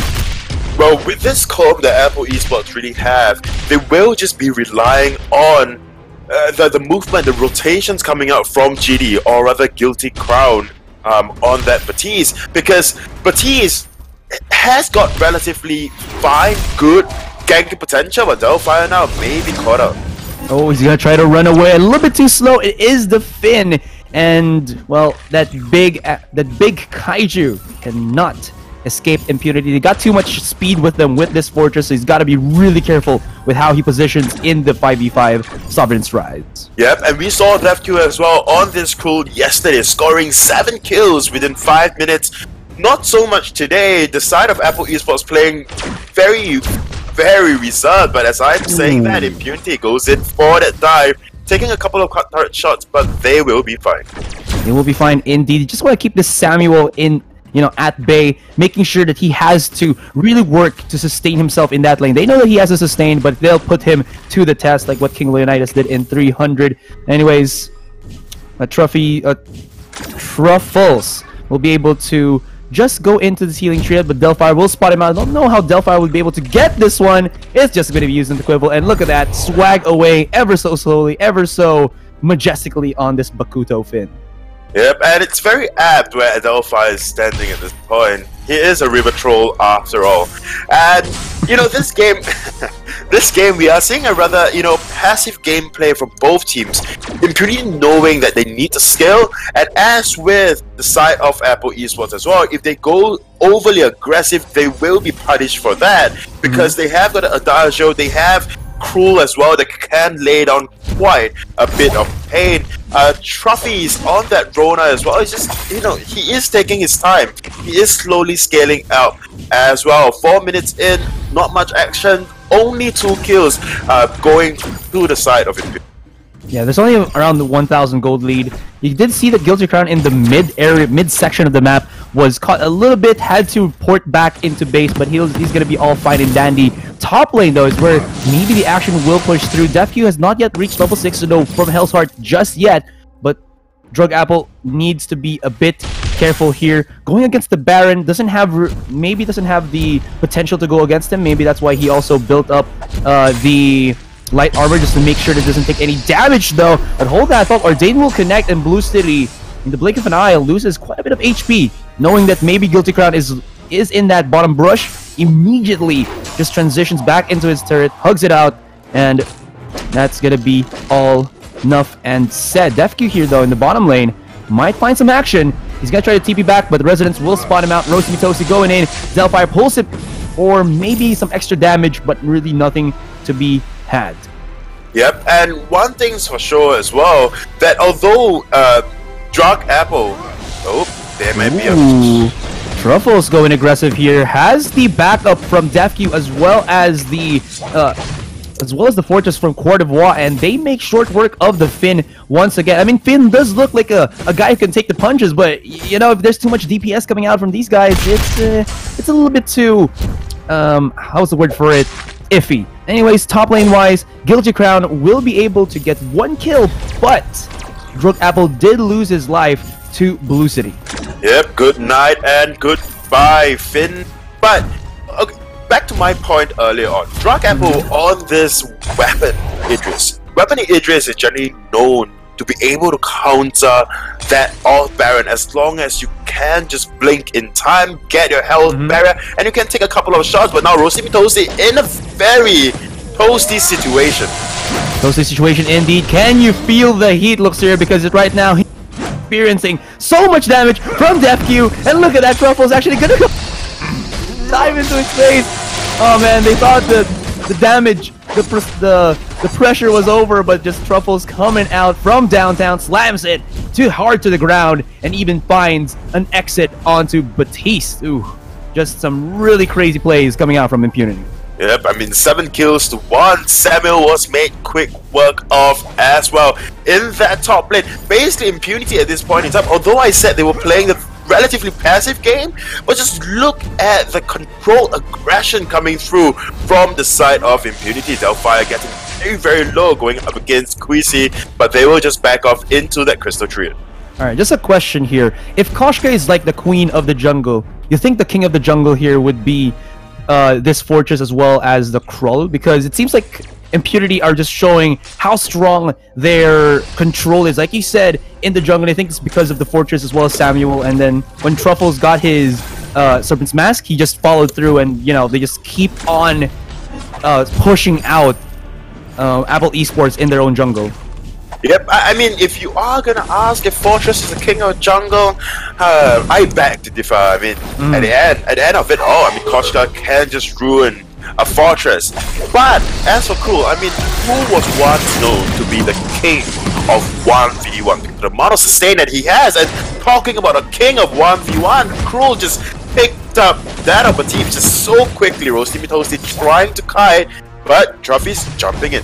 Man, they can't even get away with that. Even though the From Hell's Heart does not get that stun connection onto the pin because of his trade, it still was enough damage from the three of them to shut him down once again. And well, as you can see, 0-3 and 0. Delphi is not having, you know, the time of his life with this Bakuta, with this Finn. Defq is going to be able to exit out with the Gold Treant as well, and he's not even done at all. Maybe going aggressive onto Daily Star Z here, but well, he just actually used that mid lane to exit on out. Knows that the Samuel cannot punish him for that, and well, smooth transition out of the jungle. That's all. Yeah, but as we were talking, we do see rather Guilty Crown on that. Nope, Drag Apple on that issue is actually picking up the first tier of the top turret right now. So that is, you know, the equalization of this gold lead, or rather the soften of this gold lead. But Greasy now in a very dangerous position. Greasy in a very dangerous position. I beg to differ, because Defq just slams him with the From Hell's Heart ultimate right there in your face. And Rosemi Tosu, Daddy Star Z as well as Delphi will be going into a 5-man rotation from the side of Impunity. Can they feel it right now? They can definitely do. And Delphi once again shut down to the grave. Blue City goes in, gets a hero kill once again. Ooh, Rosemi Tosu very close. He actually gets it. Resonance, too good, son. But that is how many kills? About 3-4 kills against Apple Esports, and they're going to be able to maybe get this Ghost Wing. But Rosemi Toasty, I thought he was going to put down a Scout Cam or something, but no dice, and that's going to be, well, a Ghost Wing had for Impunity. The amount of melts coming through, we saw the jump jet in, and Blue City immediately just destroyed everyone. So I take that back. I take the fact that Baron needs to scale very, very late in the game back, because Blue City is definitely putting down a lot of work, as with trophies as well. Yesterday we saw Impunity pulling out a Rona, but Renegades pulling out Rona, but actually going for that Sorrowblade Serpent's Mask build, if I remember correctly, or is that Impunity? But today, this time around, it was different. It is different. Yeah. Tension Boy, I believe. Anyways, that's going to be another fight in the bottom lane. How is he still surviving this one? That Krull has some pretty good sustain here, and Courtevoix able to hunker on out of there. Pause behind, or tail behind his back, and he is maybe going to be engaged upon by Rosemi Toasty, and Delphi does have a little bit of the shields from the help of that Ghost Wing, and nobody will hold his hand in this bottom lane, so he has to forfeit this one. A little bit of a victory for Apple Esports, and a 2,000 gold lead for Impunity, so they're not out of it just yet. But like you said, that Baron is starting to be a big problem for Apple Esports. Yeah, but I mean, Impunity's gold lead really just came from that dragon, and as well as the kills that they get. But looking at objective wise, the fact that Apple Esports is winning at that, Adagio picking up yet another kill for himself. That was just a solo kill from this Adagio. 3-man gank in the mid lane rather. Delphi, Rosemi Toasty looking for that opening. And well, he will be able to get away from that one by just walking through. And back to what you were saying, Alisuria. Yeah, back to what I'm saying, it is just down to, you know, the amount of kills that Impunity actually have. But objective-wise, it is Apple Esports that's winning, at least by 1. It was by 2 earlier on. But Apple Esports definitely have got very good control of these turrets as compared to Impunity at least. But maybe Impunity is just playing their food at this point in time and trying to just find an opening to go in for the first turret. Defq landing from Hell's Heart onto the 80 stars. Ooh, you guilty crown, you sneaky guy, you able to use his fearsome shade to push him back. Daily Stars will be able to drop down on Oblivion, but it doesn't really allow them to actually come back with that fight. Might have been something, but Impunity was a bit too much in terms of the numbers advantage. Their Drug Apple will be right here. It's gonna go a little bit dashing into their faces, but he's got to be careful right now because there's only one target he wants to, and that's Blue City, and Blue City is hella freaking protected right now by Queasy with the heals and Cordova with the mobility on that fortress. Very good use of the Shimmer Strike to dodge out the basic attacks from Baron, and on top of that, the ultimate. So kudos to Drug Apple for surviving the team fight, but with that, 17 kills, and then picking up another turret for Impunity. Impunity definitely looking very strong with this 5k gold lead for themselves. I mean, at this point in time, what can they do? Roasty Me Toasty getting just burned down by Rona right now. It is a 3v2 situation in that bottom lane from Hell's Heart land. Delphire used his Force Accord to give a little bit of space for Roasty Me Toasty, but at the end of the day, this Finn is not built for total protection in such a big map as Sovereign's Rise. The lanes are too big, he can't body block it, even though he is a huge, he has that huge character model and whatnot, and his skill rotations are too long, especially his Force Accord ultimate. That's what, like 70 seconds before it goes on cooldown. But anyways, as Roasty Me Toasty goes down, as Guilty Crown hits the dirt, it's gonna be Impunity to once again get a Ghost Wing pretty much uncontested. Def Q as well in that bottom lane, picking up Deity Stars for himself, tanking actually 3 turret shots. So that was impressive play from that of Def Q, and that was something that I was talking about earlier on. Def Q on Cruel is just so very strong, and even though he did not go and did not have that 7 kills in that 5 minutes, he is putting down a lot of work. Yeah, he's putting down the pain, and you know what they say, when the pain train is there, chug chug chug. Oh my goodness, Delphire might actually get caught out once again here. He's trying to do the best that he can. He's actually absorbing quite a bit of damage. He's right here with him holding his hand. There is the use on that fearsome shade, but it was just perfectly blocked, I believe, with the Crucible. But in any case, this is not a fight that Apple Esports will be able to win. It looked like they might have been able to if Roasty Me Toasty got the damage out. He has the resonance, but at the end of the day, there was just too many members of Impunity rotating to that bottom lane. So once again, no dice. Yeah, but I mean, such overkill coming out from Impunity right there. Usage of all the ultimates onto one single Finn. That's how much the side of Impunity do not want to see Finn alive whatsoever. Deity Stars, or rather Impunity, however, they, in the early game, you see them, they are just mechanically strong individually. But when it comes to late game, where they actually just come together for those team fights, their powers really show. They just put down so much hurt. I mean, the rotation in all 4s, in 5s, is just a show of excellent communication coming out from this very well seasoned team. Yeah, indeed. Guilty Crown would try to go for the face check into the riverside near the Black Claw. He's gonna use his Fearsome Shade right there, and he's quite a bit of damage onto Cordova, but he still has the flask. He will be able to get away from that one. And even though there was some good damage coming out from Apple Esports, they're still not stopping this aggression from Impunity. They do have a little bit of a chance here. Roasty Me Toasty is microing to his heart's content, but they only leave the members of Apple Esports to be very low in terms of their HP range, and they're just gonna come back into the Black Claw to finish what they started. And all of that was a 4v5. After all, Roasty Me Toasty trying to address what Blue City is trying to do in this top lane, which is to split push. But Black Claw is just taken right now by Impunity. Bottom lane, man. Ruffles destroyed Samuel there. Travis is just so good on this Rona, even in that early game. And it just bewilders me, because Deity Star should be good on this Samuel to outkite this Rona, but they are just far too far on the side of Impunity, and a fight happening. Woohoo! Look at that! Blue City just popping it up like a balloon. He just goes aggressive. Roasty Me Toasty will be able to do some AoE damage, chaining it all up, but at the end of the day, Burst of Judgment will be used by Queasy here to make Drug Apple think twice about trying to make something happen out of that one. And while that was all commencing in the jungle of the mid lane, this Blacklaw in the mid tier 3 is already battering down, ripening it up, sweetening, softening the base of Apple Esports for the taking of Impunity.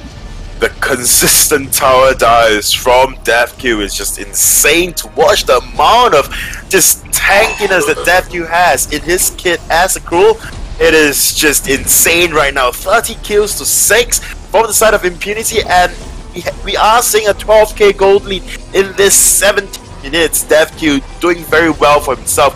10, 1, and 9. That's how much work they have, or rather he is putting in down in this particular game. Man, you gotta remember that these top tier teams, they really like to go for that one hero that can split push.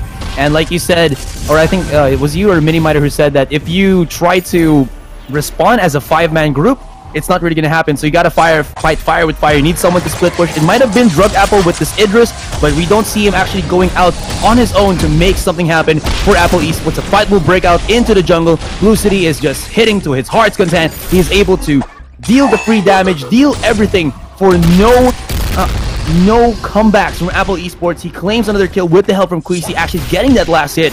And with that in mind, 2 have dropped down for Apple Esports. 30 seconds on their respawn timers, and this might be a GG push from Impunity. We'll have to see, because they're still 3-man strong. Roasty Toasty is dealing consistent, good amount of damage with the box, so maybe he can push them back out with the help from the Idris as well as this Samuel.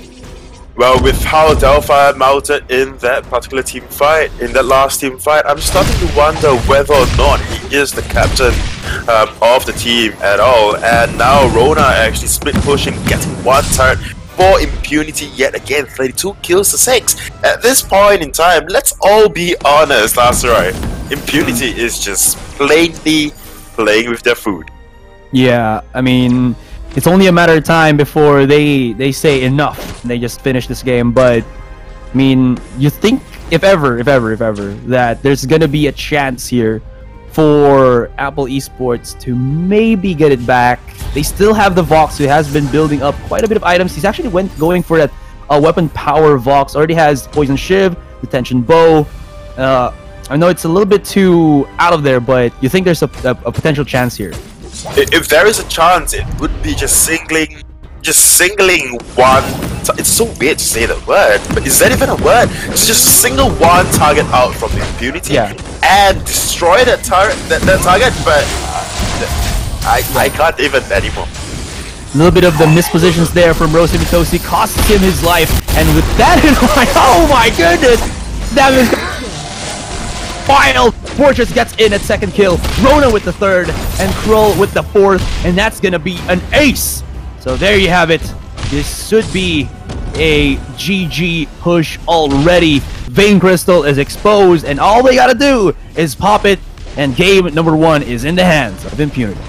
This is just a foul game. I mean, even looking and casting this game, I commend the efforts of Apple Esports, of course, in that early game, scoring 6 kills for themselves, and it kind of worked very well. But as you mentioned, Vin as a support, the map is way too fast. Roasty Mitoasty put down quite an amount of work in that early game, able to push down a turret, as with Drug Apple on that Idris, but just not enough just yet. Yeah, so I'm gonna pass it on to Minimiter, but before that, well, let's see if game number 2, is it gonna be, you know, an apple a day keeps the doctor away, but not Impunity in this way. Anyways, Minimiter and Luxuria, take it away, guys. Thank you, Azrai and Luxuria for casting the game. And yeah, it was Impunity really strong in general in that game. The reason that they were so commanding was all about those dragons. They took Ghost Wing twice. Each Ghost Wing is a 3k gold lead in your favor. Got 2 of them, 6k. Then they just got the turrets, kept pushing, because the objective game was very even for a long period of that game. Apple Esports might get a turret. In fact, Idris in the top lane managed to get Baron's turret down very early on. But then obviously it's a weapon Baron. He's going to scale up to late game, and that's where you need to be worried. So it was well played by Impunity. They knew when to take their dragons, and then once they got the gold lead, they just let no chance for Apple Esports to come back into it. Yep, I said singling out because I was just looking at Blue City's build. he just went 5 red items. Like, he no longer cares. He knows that his team is just up front defending for him, and we saw the explosion of Apple Esports the moment Blue City just lands and come into the team fight. Yeah, and also during the middle of the game, you were saying how Samuel kite against Rona and should win that 1 versus 1, and that's definitely the case. But the problem was Rona had so much money that she'd built a Shiver Steel ahead of Samuel. They had roughly the same number of items, but Rona had an extra Shiver Steel, and that is so hard for Samuel to get away from because he has no dashes. He only has movement speed and boots, and try and use Malice and Verdict to kite. And so as soon as Rona jumped in, Shiver Steel, basic, Samuel was just dead. There's nothing he can do about it. And Rona, even after that, if Samuel did any damage, would just sustain it back because there weren't that many poison shivs except on the Vox, and Vox wasn't in that fight. Yeah, but also Apple Esports weren't on the most comfortable heroes in terms of carries. At least the Roasty Me Toasty, right? The Roasty rotation only really works when Roasty is on that Ringo. I do not want to call him a one trick, but he's just so very good on that Ringo. As we saw him yesterday, just pushing down and then, as you mentioned, scoring a triple kill just on his own. So let's see if Roasty Me Toasty will get his Ringo in this next game. But as we are loading into the next game, for the second game between Impunity and Apple Esports, what are you expecting, Mini? Yeah, I definitely think that Finn won't be played. He can work. He has a place in 5v5, but only in a specific comp when you know what the enemy's got, you know what you've got, and if they've got lots of squishy heroes and you've got not assassins but high DPS, so Rhyme, someone like that, then you want to pull the Finn out. But it's not a very strong hero in general. And so with someone like a Vox with high mobility, it's just not worth it to go for Finn because he's just so slow. Even with a River Speed boost, it's not enough in most of the team fights. But Delphi is comfortable on him, so that's probably why they picked it up. I'm surprised that we haven't seen more Koshka on the rise because she's a really strong hero. And in the game before, we saw that Koshka absolutely destroyed Boom Esports when it was on Elite 8.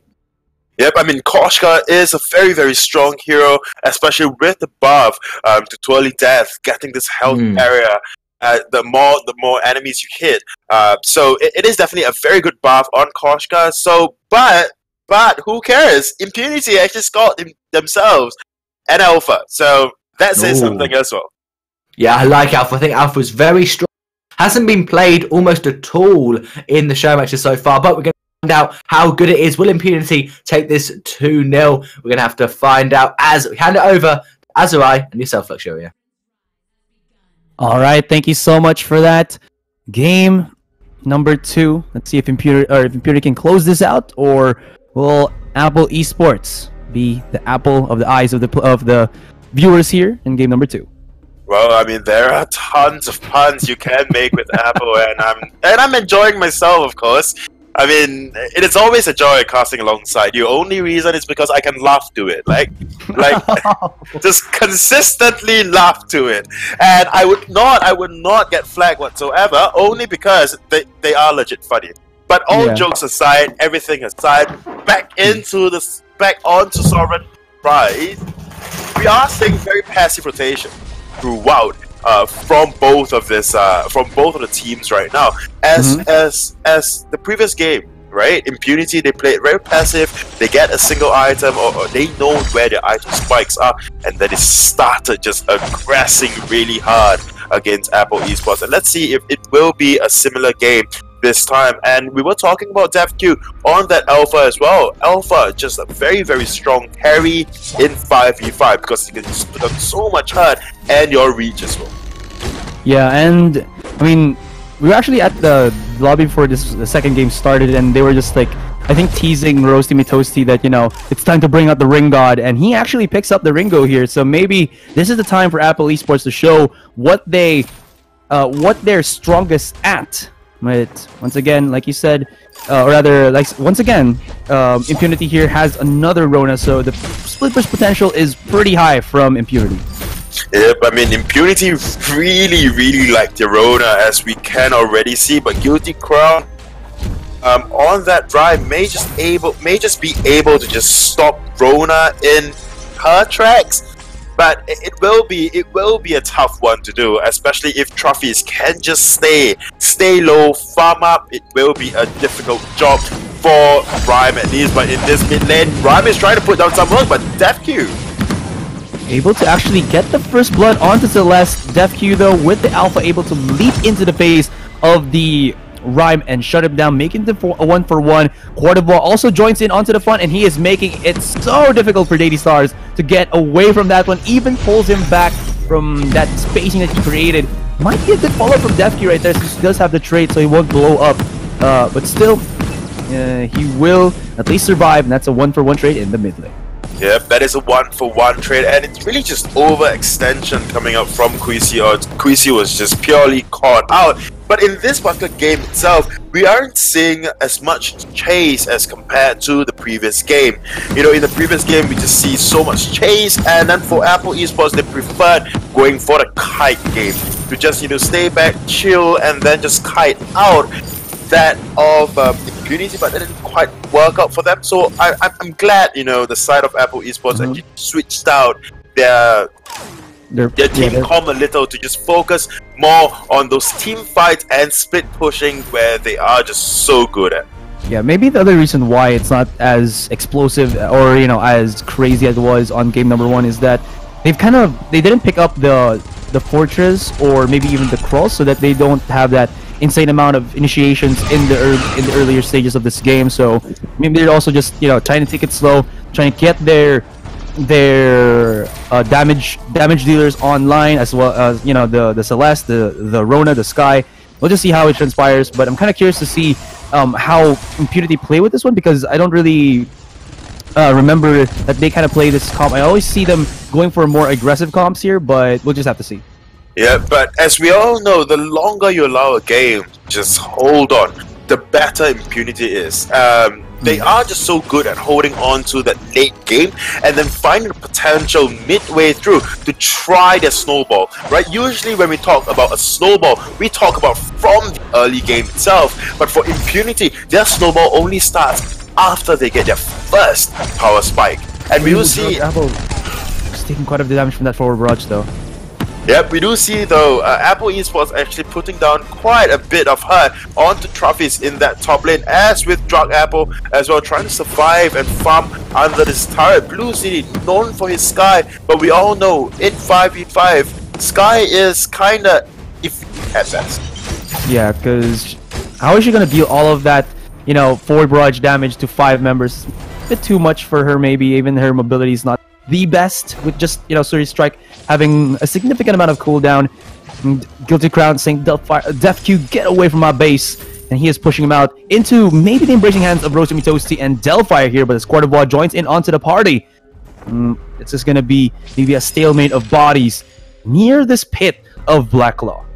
Yep, it will pretty much be that. 5 minutes in, only 1-1. That is definitely an ounce of respect here coming up from both teams, knowing where they should actually fight. But now Blue Sea, they're actually picking up a Serpent's Mask for himself. So this may be just very, very good time for Blue Sea to put down some damage. And onto this Rhyme, it will be easy work. Guilty Crown trying to steal a healing Treant from Blue City. Will he be able to? And that is a big question right now. Guilty Crown able to score a healing Treant means that he can go back into the fight if it calls for him. Or if you actually checked into that gold Treant area, DefQ is a little bit low, so maybe he could have dealt some damage right over there. Blue City that will spot him out as he exits the base, or as he exits the jungle, and puts a good chunk of damage. Drug Apple was just there to make sure that Blue City wouldn't have committed to that engagement, might even netting himself the kill. And once again, this actually is, like you said, a little bit of a slower paced game, as these both teams are kind of respecting each other at the same time, not really committing the kills. They don't want to give any openings in terms of the objectives, but as there is maybe a 3, even a 4-man rotation into the top lane, could see some blood. Oh, never mind. Well, we could see some blood, but definitely a lot of counter jungling coming out from Impunity, just able to take those healing. And now Rosie Mitosi is just in a very dangerous spot, but will be able to just go back to his turret. So not much of a big deal there, but Quisi gets taken down in the mid lane.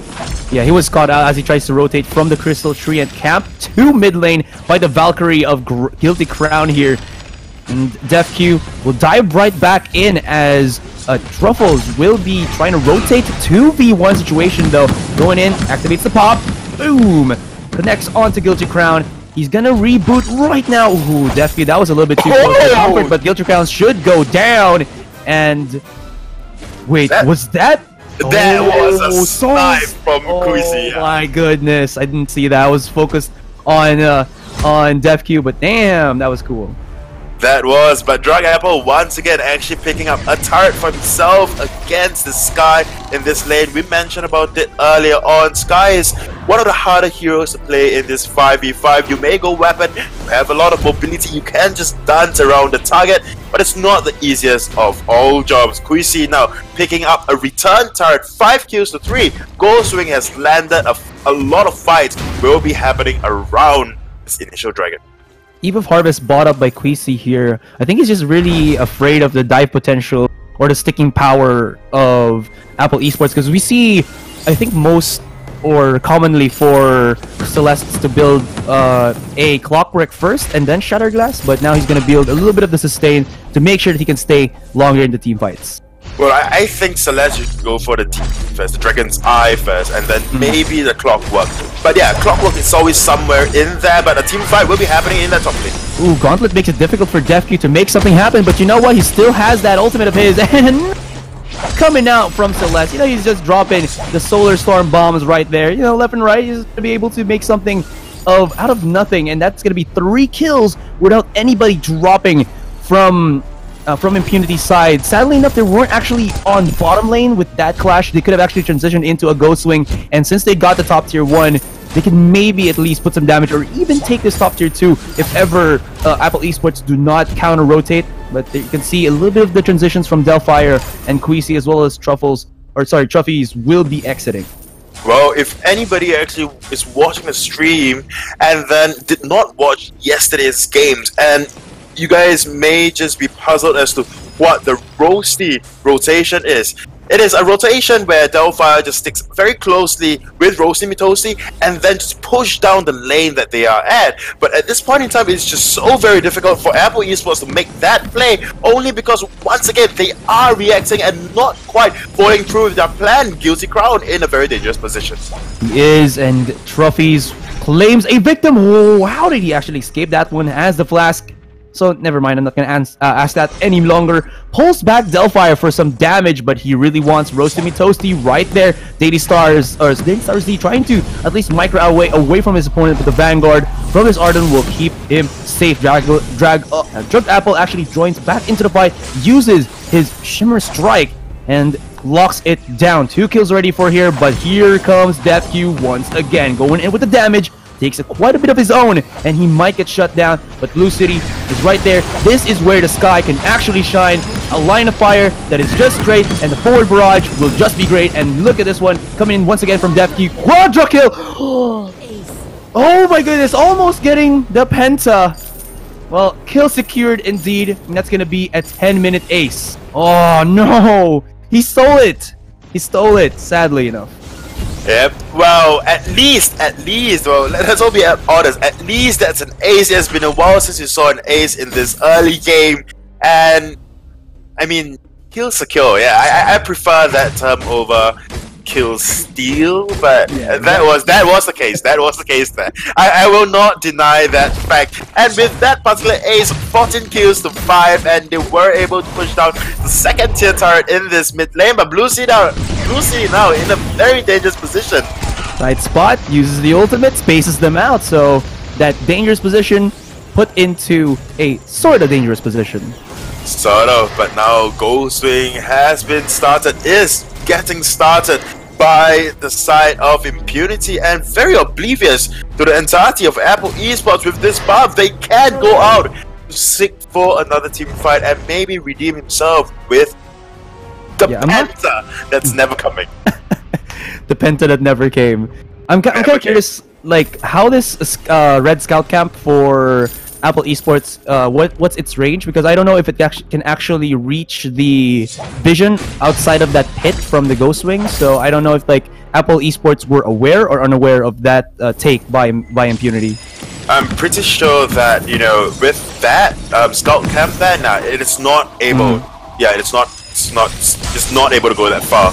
Yeah. Ooh, did he actually piggyback right onto Guilty Crown and then went in onto Queasy? That's some, you know, Idris delivery system that we haven't seen in quite some time yet. But now a fight does ensue, happening back even further. Who that pop once again. But still, it seems like on the upper hand here will be Apple Esports as Ringo goes in and becomes Ring God. Oh my goodness. Blue City will be trying to split push up against Daily Star Z, but at least he will be able to push it back and keep this bottom tier 3 alive. Well, one thing's for sure, as long as Rosie Mitosi is protected, I'm pretty sure he can put down a lot of pain, and that was what that we saw. Delphire with the gauntlet, excellent zoning, and then Rosie Mitosi was just able to just kite from the outside of it, and as long as every single team fight happens that way, I think it would be fine and dandy for Apple Esports. But yet, when I say that, it was just because Queasy went down very early on, got caught out, and thus Apple Esports have got an upper hand in that particular team fight. So, but not discrediting them just yet. I think Apple Esports still have a chance, although we are looking at a goal difference of close to 8,000. 16 kills to 9, but as we all know, in a lot of 5v5 matches that Aserai, you have casted, you know that kills do not quite matter. Gold lead as well, you can kind of come back from that. Yeah, true. And in terms of the itemizations here for Apple Esports, they have 2 poison shivs in the Vox, in the Ringo, so at least this is the sustain here for Impunity won't be as insane with the Rona, as well as to some extent Blue City with that Sky, so they can have some how do you call this, a unsuspecting good amount of damage if they can keep Vox as well as this Ringo alive, I believe. Yep, as long as they keep both of these carries alive, definitely they can put down, you know, damage over time. Not, well, DPS per se, but it's not bursty like that of the Baron or Deathq or even Queasy, right? Mages in general just go in for the burst, as we see now. Oh no, Rosie Mitosi actually going into the bit too aggressive there. Actually pushes them back. Wait for it was used by the Vox right there, but they line up for a beautiful use on that Solar Storm. You can see right now that Sky will try to go from the backside, but then he actually just pokes the beast a bit too aggressive, gets caught out by the Gauntlet of the Arden, and can get shut down. No kills yet for Impunity side here, and one single instance comes back with a kill. Although look at this one, Deathq would try to bring it back. He goes in a little bit too over aggressive, and Queasy cannot follow through. 4 kills already for Apple Esports. Impunity is just left with Queasy, and maybe he can make the damage. He's already above level 8, so he does have that max range on his Heliogenesis, but Delphire as well as Drug Apple don't want to take any chances at all. Takes quite a bit of damage from the use again of that Solar Storm, but at the end of the day, no deaths, and this Black Claw is theirs for the taking. Yep, and this is what I'm talking about. The goal lead don't quite matter. That was a very good engagement coming out from Apple Esports. Black Claw not quite stolen. No matter what Quarter 4 may do, I don't think it will be taken away as well. So it was just down to a very good team fight, and then although that Rosie was targeted, was tried, you know, the side of Impunity tried to pin Rosie Mitosi down, but then they forget about the existence of Drug Apple on that CP Idris, and those Charkums just hurt. I mean, they hurt hell a lot. That's all I can say. Yeah, they try to line up. It's gonna be the same thing as what Blue City on the Sky can do with that full barrage. It is just to connect in a linear way. Black Claw will not actually have that much impact as Apple Esports did not push with it. They do get themselves the Ghost Wing, so maybe this is a team fight that can get a win. But we'll see as, oh man, this Alpha just bursts down onto the Rhyme, Rona onto the box, and this is just a fiesta for Impunity. The You Got Us an Ace will bring it back to you 10 times over, because maybe it's gonna be the Armory right after this one, and you can see Ringo going in 1v1, but it's a 4-man rotation right there. Whoa! Coming in with the Spider-Man plays, man. He just connects with that hook. Oh, he goes in, and then just for some little cherry on top of that kill pie, it's gonna be Queasy's ultimate to get the last blow. Just for those highlight reels, those are important, and this is the last turret, standing turret at least, for the bottom lane, and the side of Impunity may just be overstaying their welcome. Yeah, overstaying the welcome indeed. Alpha, though! Ooh, Guilty Crown right outside of the precipice of that explosion. They do get net themselves 2 takedowns. Like you said, they've already opened up the base, making it a little bit more easy to start working to take out these armories. Yep, the armories are a thing, to be prioritized a lot of times because, it forces teams back to clear those ace wave, per se, and it is always one thing to push down the last standing turret. As long as the enemies still have the armories up, it is always possible for a team fight, for a comeback. And with that particular team fight, what really happened then was just, Impunity is able to catch out everyone left and right, and there was no response whatsoever from Apple eSports till it was too late. Roasty Toasty was the last man standing, able to just kite out that of Trophies. Trophies just dove a little too deep, and another team fight in that mid lane. Man, Blue City has been surviving that fight for so long. I thought it was about to go down, but no. The Gauntlet actually keeping Apple eSports inside their own Gauntlet. They weren't afraid of that pop from the Alpha, so maybe just wanted to make sure that he can get shut down.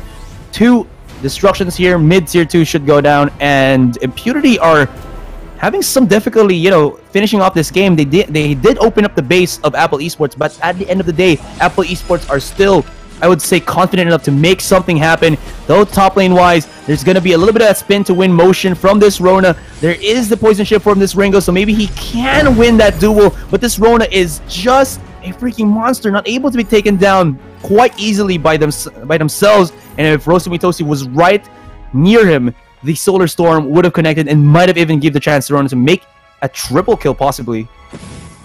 And I want to say, in that last team fight, a full-blown team fight, it was just Impunity just making full use of the fact that Apple eSports just took the Ghost Wing and haven't quite yet got that regen to full health, and they just took advantage of that and then immediately just pounced. Guilty Crown was the first to drop in that team fight, which means that Roasty and Deity Stars, and even Drug Apple, no longer have got a very good, strong, thick frontliner for them in terms of that rhyme. So it was a very good advantage from the side. Oh, a little bit, maybe a 1 or 2 seconds too late for that.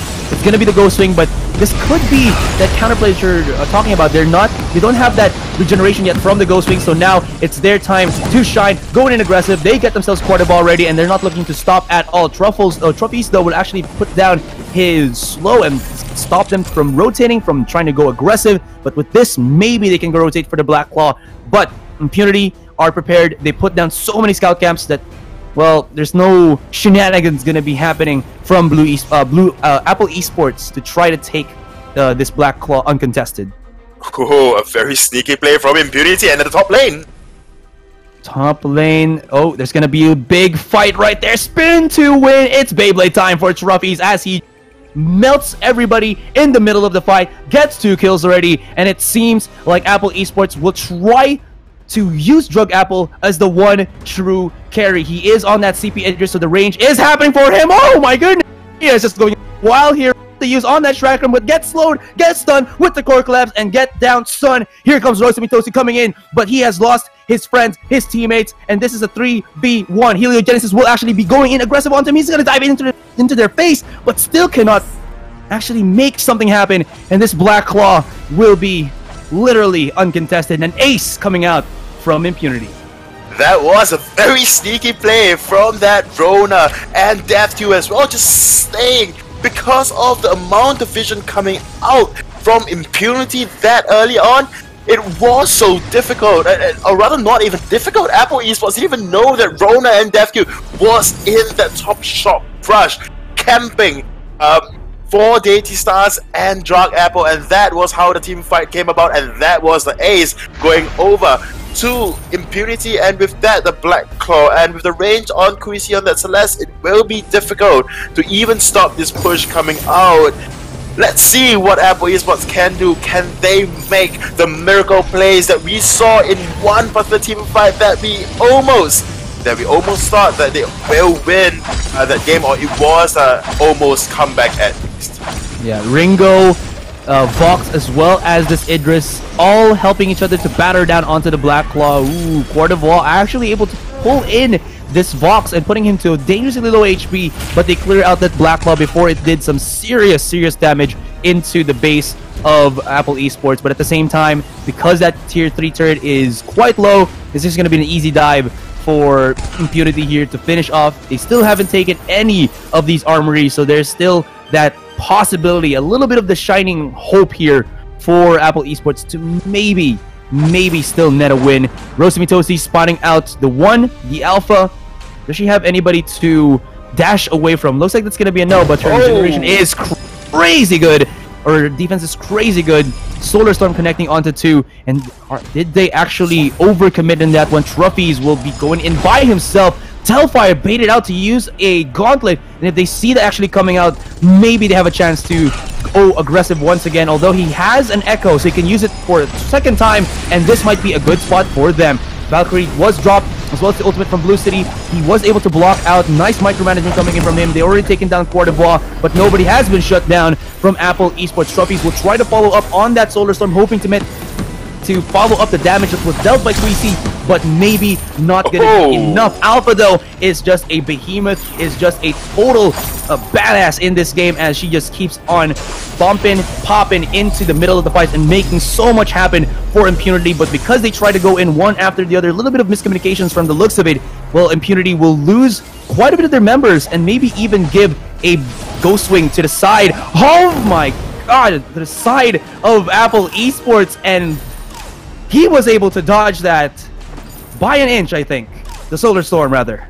Chrissy with those snipery snipe, definitely providing the damage and the zone that Impunity really needs. But now, the side of Apple Esports couldn't quite make anything out of the fight, although they have 4 men standing to 1 Queasy. But Queasy's accuracy on the Solar Storm and the zoning properties of those Heliogenesis and those Core Collapse is just way too much for those already low Apple Esports. But we are seeing a struggle right now. The side of Impunity, the Impunity really wants to find a clean fight to end the game, as with Apple Esports. Now, Ghost Wing getting captured again. Will Impunity make full use of the advantage that they did previously, or not? We'll just have to see. This Ghost Wing shield will give lots of teamfight prowess for Apple Esports. And, well, just a question here. Has Blue City been doing the damage that he needs to on this Sky? Because from the looks of, from my perspective, it seems like he's not dealing what Impunity wants him to do. I mean, he has some utility with the stuns, with his ultimate, but at the end of the day, even with his mobility, it feels like the forward barrage is not able to chip down into the members of Apple Esports, especially if it just, you know, goes in the face of the Arden. That's not really the characters that he wants to try to damage. Well, I mean, a crystal Sky would have put down a little more damage with those forward barrages, but at this point in time, when you're playing a weapon Sky, you are just, you know, using your Suri Strike, your Beast Slot. Oh, look at this bottom lane 3-man. Oh, this is gonna be dirty. Come on, going in. Trophies smashing it onto the armor. They gotta go recall. Churn Walker trying to stop it. Oh, he's gonna go for it. The BM plays. Bad manner, boys, and it's gonna be a 3-man base race. Actually, no, base invade here coming in from Impunity. This Vein Crystal is actually exposed, and now Rosamitosi as well as Drag Apple trying to do their best to actually defend, but they're still high in HP. That is going at 40%, 30%. They're still going at it. They're still alive. You said Crystal Power could do more damage, but it seems like this weapon power Blue City able to get that win for Impunity. Oh my goodness. You know, I give all the credits to that teleport boots. Just look at the amount of teleport boots coming out from Impunity. Trophies have got it. As with DevQ, as with Blue City, they were planning for this backdoor at least for quite a while now. When I opened up the scoreboard earlier on and I saw Blue City with that teleport boots, when you were just, you know, talking about the build, I'm like, I think he's planning for the backdoor. But that was an amazing match. I mean, Apple Esports could have spotted that out earlier on and maybe have to come back, but it's just a tad too late. Nah, I have no idea if they would have been able to answer that, but we'll just call that the Impunity March, the March of Impunity. Anyways, I'm just gonna bring it back, or bring Mini Miter back to break it down even further. So Mini and Luxury, you guys take it away. Thank you, Azumai and Luxuria. What a finish! The backdoor push down the bottom lane. That was an awesome game to watch. Really, really impressed with what Impunity did. They had the gold lead. They had like a 10k gold lead, but it was just so back and forth and back and forth. No idea what was going to happen. The Celeste and the Churn just baiting out as many people as they could. Really impressed with Churnwalker managing to stop all but one of the backports. Then Idris managed to sneak away, but he was spent more than enough time, and then just barely taking down the Vein Crystal. That was an awesome game. In the end, Impunity just 2-0. Yep, 2-0. But it's quite obvious that Apple Esports definitely put up a very good fight in that second game, constantly finding those very good team fights and trying to come back from the loss that they have. And Impunity, they were struggling at a single point in time of that game to end that game. But then teleport boots, of course, came in handy. Without the armories, or rather without the tier 3 turrets, it definitely came in handy, and they just ended the game in a spectacular manner. Yeah, I had noticed that Alpha had picked up teleport boots an awful lot earlier. Alpha was using them to come into team fights and use them really effectively there. But then other people picking them up. Sky, obviously, that was for the backdoor, and it was really effective. I was also impressed that with how much damage Alpha did. It was just so much. Obviously, getting the quadra kill, almost getting the penta, just with only a Aftershock and Dragon's Eye before Alpha had even picked up Broken Myth. She was doing so much damage that I'm surprised more teams aren't trying out Alpha. Maybe they're worried because it did seem to fall off a little bit later on in the game. I mean, Alpha does fall off, and I think it is just down to the build itself, yes? Alpha has to go, have some defense very early on, or rather from the mid to late game, because if you do not have the snowball lead that Impunity had, when you go in with your Prime Directive, they can just 5-man target you, burst you down, and you'll be nothingness in general. So I personally think Alpha is a very strong hero. We've talked about this before, off stream, on stream. Alpha is just incredibly strong, incredibly, I will not say broken, just what's out in 5v5. But you need to have that snowball lead to perform as well as Impunity. Yeah, I think she's an underrated hero. She hasn't been throughout these show matches, but she's a really good at that burst damage. If they like to stick together and you get a couple of stacks on the captain, build up Dragon's Eye, then Prime Directive into the backline, even if they burst you down, as long as you manage to tap your ultimate in time, you're going to have 4 or 5 Dragon's Eye stacks, and if that is on 3 members, then that's just gonna burn them up. We saw even the Rhyme, who had fortified health against Alpha, just couldn't survive the termination protocol if Alpha managed to land it. So that was really impressive to see, and Impunity playing very well to take that series 2-0. But don't go there, because we have got one more series for you after the break. We're going to be having Renegades against Guardian Royals. So don't go anywhere. See you soon.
The jungle in Sovereign's Rise is home to a whole new set of terrifying monsters with powerful game-changing effects. The Gold Treant is a big jungle monster that grants a large amount of gold when killed. It is best to tackle it with an ally, since both heroes will be given a substantial amount of gold. The Weapon Treant is a special jungle monster that grants a temporary buff to the hero who lands the killing blow. This buff increases all weapon damage that the hero deals and adds a slow to their basic attacks. If the buffed hero is killed, a red orb drops onto the battlefield, granting the buff to the next hero who walks across it. The Crystal Treant is a special jungle monster that grants a temporary buff to the hero who lands the killing blow. This buff increases all crystal damage that the hero deals and also heals the hero for a portion of that damage. If the buffed hero is killed, a blue orb drops onto the battlefield, granting the buff to the next hero who walks across it. Understanding the jungle's inhabitants and what they have to offer can give you the edge you need to achieve victory. See you on the Rise! Sovereign's Rise is home to two terrifying dragons, Blackclaw and Ghostwing. Ghostwing arrives early in the match. When she's about to land, a circle fills on the minimap, indicating that she will arrive soon on Sovereign's Rise. If she's defeated in battle, the team will earn her favor and be granted a powerful buff that provides regenerating barrier, health, and energy when out of combat. This gives the team a huge advantage in fights, so make sure to group up and engage the enemy to make the best use of the buff that Ghostwing grants. Blackclaw arrives later in the game. When he is about to land, a circle fills on the minimap, indicating that his descent is imminent. Blackclaw's swipes slice through nearby heroes, and his fire breath roasts anyone who comes too close. The team that manages to defeat Blackclaw in battle gains his loyalty, causing him to rampage down the middle lane, attacking structures and enemies standing in his way. You can either escort Blackclaw down the lane to help pave a way to the enemy base, or use him as a distraction and focus on the two side lanes. Making use of the two dragons is absolutely crucial in Sovereign's Rise. You should understand what they do and how to best utilize their gifts if you want to achieve victory. Good luck and see you on the Rise! On Sovereign's Rise, the Vain Crystal is equipped with its own defenses and fights back against enemies who approach it. Its first attack launches a salvo of missiles that locks onto heroes, damaging and slowing them, while its second attack fires a line of explosions that damages and stuns heroes standing in its way. The crystal is also surrounded by shields. As long as all three shields remain, the crystal is impervious to damage. However, destroying the armories that surround the Vain Crystal removes the shields, making the crystal susceptible to attack. Armories are new structures surrounding the Vain Crystals in Sovereign's Rise. They are responsible for powering the Vain Crystal's defenses. When an enemy armory is destroyed, it grants your allied minions in its respective lane a boost, giving them more damage against enemy minions and structures, and reducing the damage they take from heroes. Additionally, every armory that is destroyed strips its Vain Crystal of some of its shielding, making it vulnerable to attack. Targeting the armories makes it easier to push into the enemy base and claim a victory. You can change a hero's appearance and experience their alternate fates with skins. Skins can be purchased with ice in the market, won from chests, or you can craft them. To craft a skin, you must discover that skin's blueprint and collect enough essence to unlock it. Crafting costs vary based on the skin's rarity. Blueprints will be rewarded for completing quests. If you find a blueprint that you don't need, you can destroy it to collect a bunch of essence. Duplicate blueprints are automatically destroyed. Duplicate skins received from chests will transform into opals, which can be used to buy special edition skins in the market. That's it! You're well on your way to skin intimidation. Powered by the highest performance game engine on mobile, leveraging years of experience building the largest international competitive mobile esport, harnessing extraordinary community anticipation. This February, Super Evil Megacorp will unleash the category-defining 5v5 battle arena for mobile. The first and only true 5v5 MOBA on the mobile platform, featuring graphics that put the copycats to shame, rendered at a smooth, flawless 120 frames per second. A simple-to-start, highly accessible experience that matches or outperforms PC and console counterparts in every way, with ultra-precise, intuitive touch controls that make a MOBA feel like magic. Nothing diluted, nothing dumbed down, delivering through original and creative hero design, level design, item design, and objective design, the immense depth, skill, and complexity that a legitimate 5v5 MOBA should offer. Outplay and outthink your opponent like no other game. Superior gameplay and graphics, the most accurate and responsive controls, deep original fantasy storytelling, and unparalleled technical excellence with the platform-leading proprietary game engine and the highest frame rates. Super Evil Megacorp's Vainglory 5v5 sets the new bar for mobile gaming. Never settle for the lesser evil.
Hello, ladies and gents. Welcome back to the Vainglory show matches East Asia. My name is Minimiter, and joining me once again, it's Luxuria. Hello, and welcome back. And so for the final game today, we have got Guardian Royals up against Renegades. Renegades unbeaten, and they've been looking very strong throughout all of the 5v5 matches. They have been looking very strong. I mean, they haven't quite lost a single match just yet, and they have a very unique play style coming into this 5v5, which I actually talked about yesterday. They are just very trigger happy on that push, right? They just want to push. They don't want to fight at all. Like, if you want to find a team fight with them, they are nowhere to be seen on your map. And the next thing, you actually look up to your minimap and go like, oh, Tessa is on my turret, huh? I wonder how. So that is one way that, Renegades play. I hope they can change up the play style so, the casters have more things to talk about, because I know Asura is hyped as hell to cast this game. So what do you think? What do you think, Mini? I know that the pushing strat works, but I mean, there must be somewhere else you can play this 5v5. Yeah, there certainly is. I know that Renegades, that's not the only way for them to play. They know how to play in other ways. But it's just the most effective at winning games quickly. And so if you can push turrets down, you get that gold lead, and then if they try and fight you, you can just win because you've taken the turrets, so you have the gold. But it's just, instead of trying to go for team fights, which, as we know, kills aren't that important, kills just lead onto turrets, you can just skip out the kills bit and go straight for the turrets, because then it gives you the gold, gives you the lead, and then they can win games a lot quicker. And the quicker you can win a game, the more comfortable it is, and the much more confident you're going to feel about 5v5. Well, definitely. But, Guardians right now, I know a lot of players out there, a lot of viewers do not know where Guardians are from. And they are picked up in the same tournament as with newbies as well. Guardians Royal came in second in the Vietnam, the Beginning Cup. And thus, they were invited into the show match. So let's see if they can actually put up a good show for the viewers and, of course, us that are casting. And I personally hope they can put up a good fight. Yeah, they'll be ready for this game. They'll have Renegades. They'll know what to expect. The question is, if can they, when playing against Renegades, can they counter it? Do they know what to do, and are they actually going to do it? Because I'm sure a lot of teams know, right, if he goes to split push, we'll just need to go and stop it. But then during the game, they get caught up in team fights. They don't look at their mini-map. They don't focus on the minion waves and where the minions are. One thing that is so important is if you don't see minions in your lane, that means they're probably being pushed. And so the lack of vision is just as important as having the vision in the lanes. Yep, wave control is very important in this 5v5, especially if you know just how to slow push, right? You don't have to split push. You just need to know how to slow push this. And if anything, Guardians Royal, if they want to have a chance, I think bullying is the way. We've seen iMimi play before, just very strong on those assassins to pick up.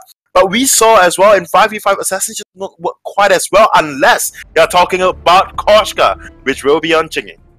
Oh yeah, Koshka is a fantastic hero. Early game it works really well, and because of the barrier, Koshka scales reasonably well into the mid and late game. So that Koshka is going to be a menace throughout all of the jungle, rotating to all three lanes and just trying to get ganks. If not getting kills, forcing them to port home so that you can push that wave up and rotate to some of the other lanes and rinse and repeat. But we are loading into Sovereign's Rise for the first game between Guardians Royals and Renegades. So let's hand it over to Azurai and Riku. Thank you, guys, and I am once again battle in the Rise against Vietnamese team Guardian Royals.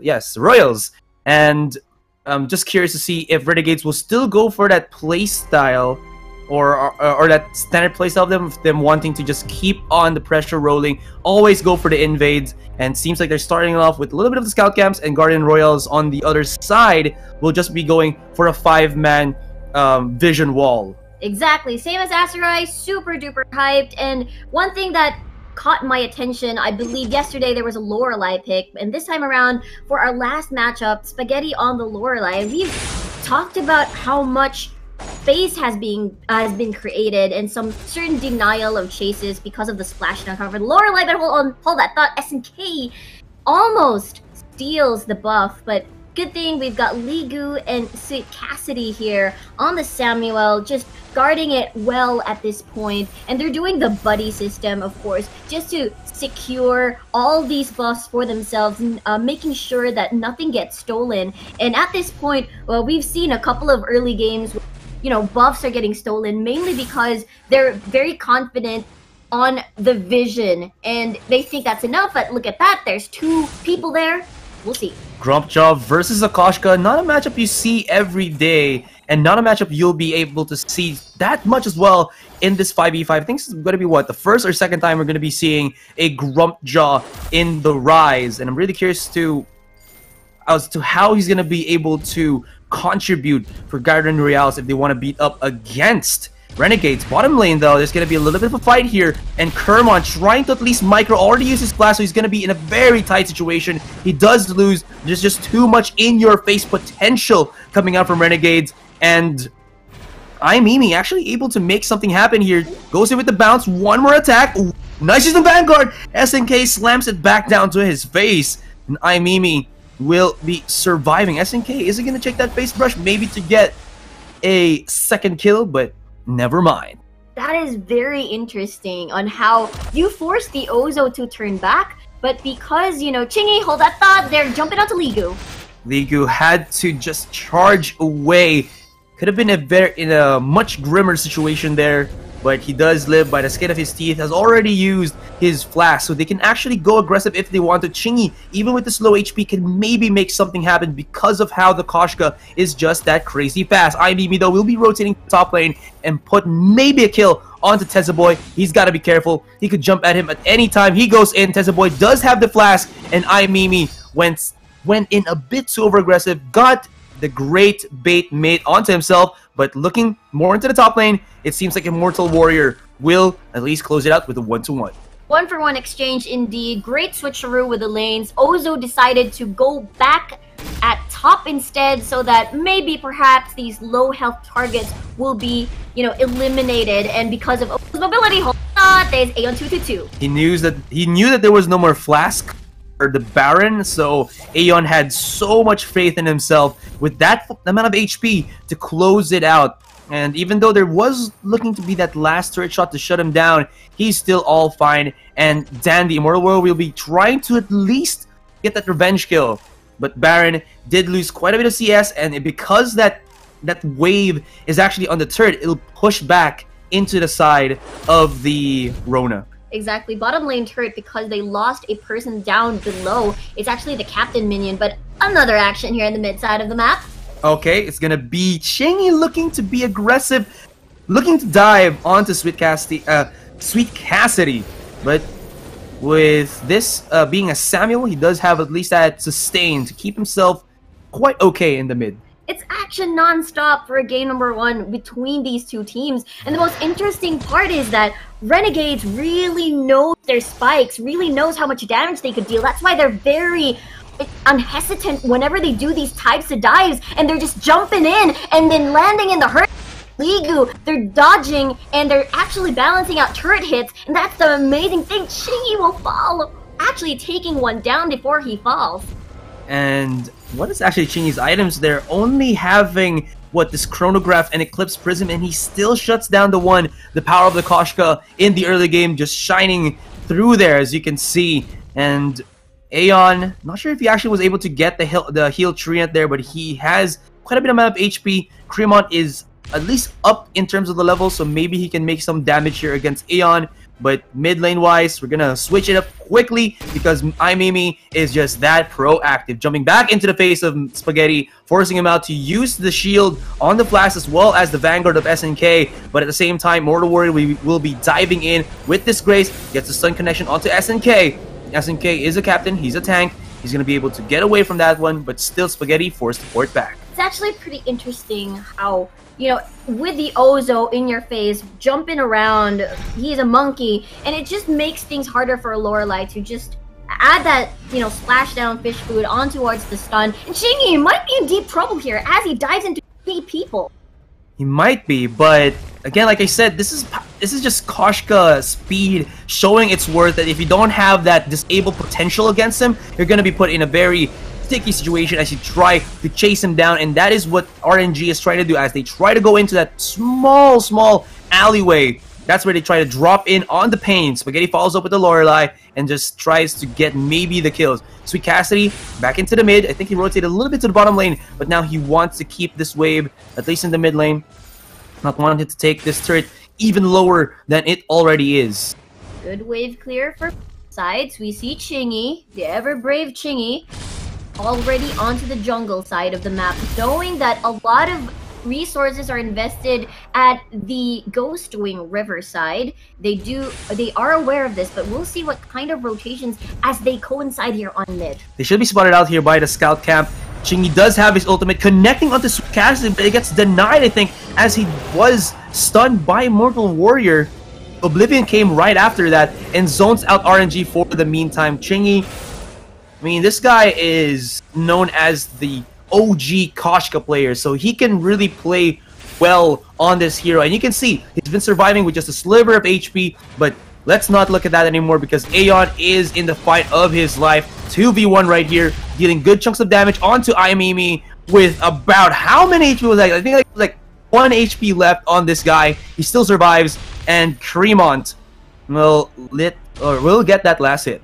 This game is crazy. They're not stopping. Every time we pause and, you know, start to analyze rotations, another fight is somewhere around the map. And look at that. This is what I'm talking about. Talking about indeed. Ooh, he actually tried to stun both of them, but it got blocked. And with Sweet Cassidy losing his life, although there is no way for RNG in the mid, it might have been a sweet transition into the tier 1. It will not happen. Ligu back into space, maybe to get some items there.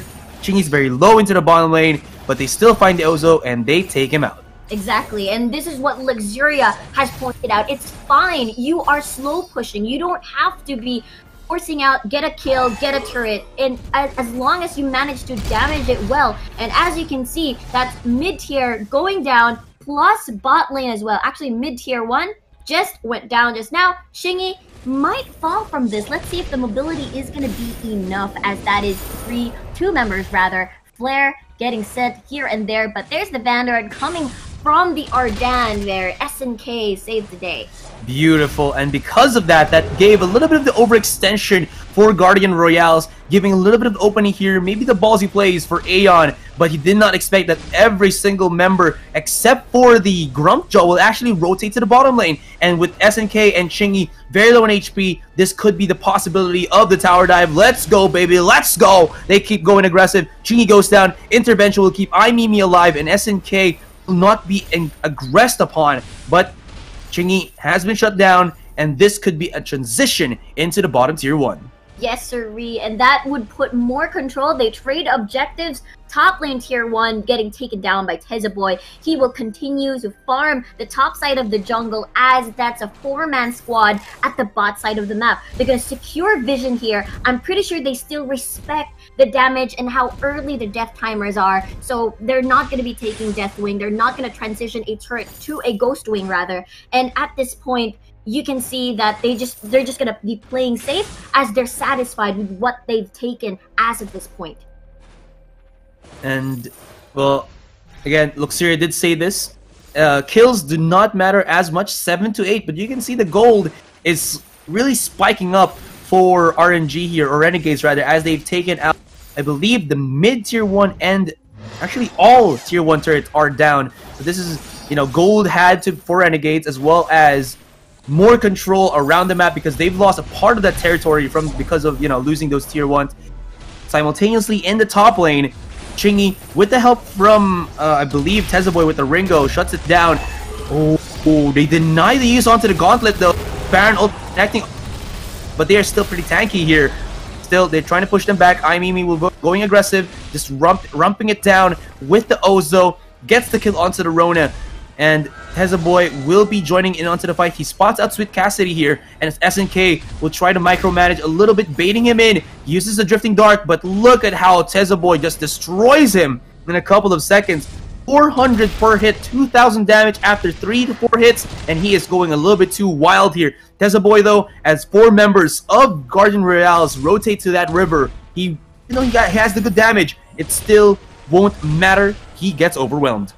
They have overstayed their welcome and potentially could lose this first tier turret in the mid side of the map. There's still the Lorelei as well, so Spaghetti has to respect the dive potential here, but a lot of the members are already back online.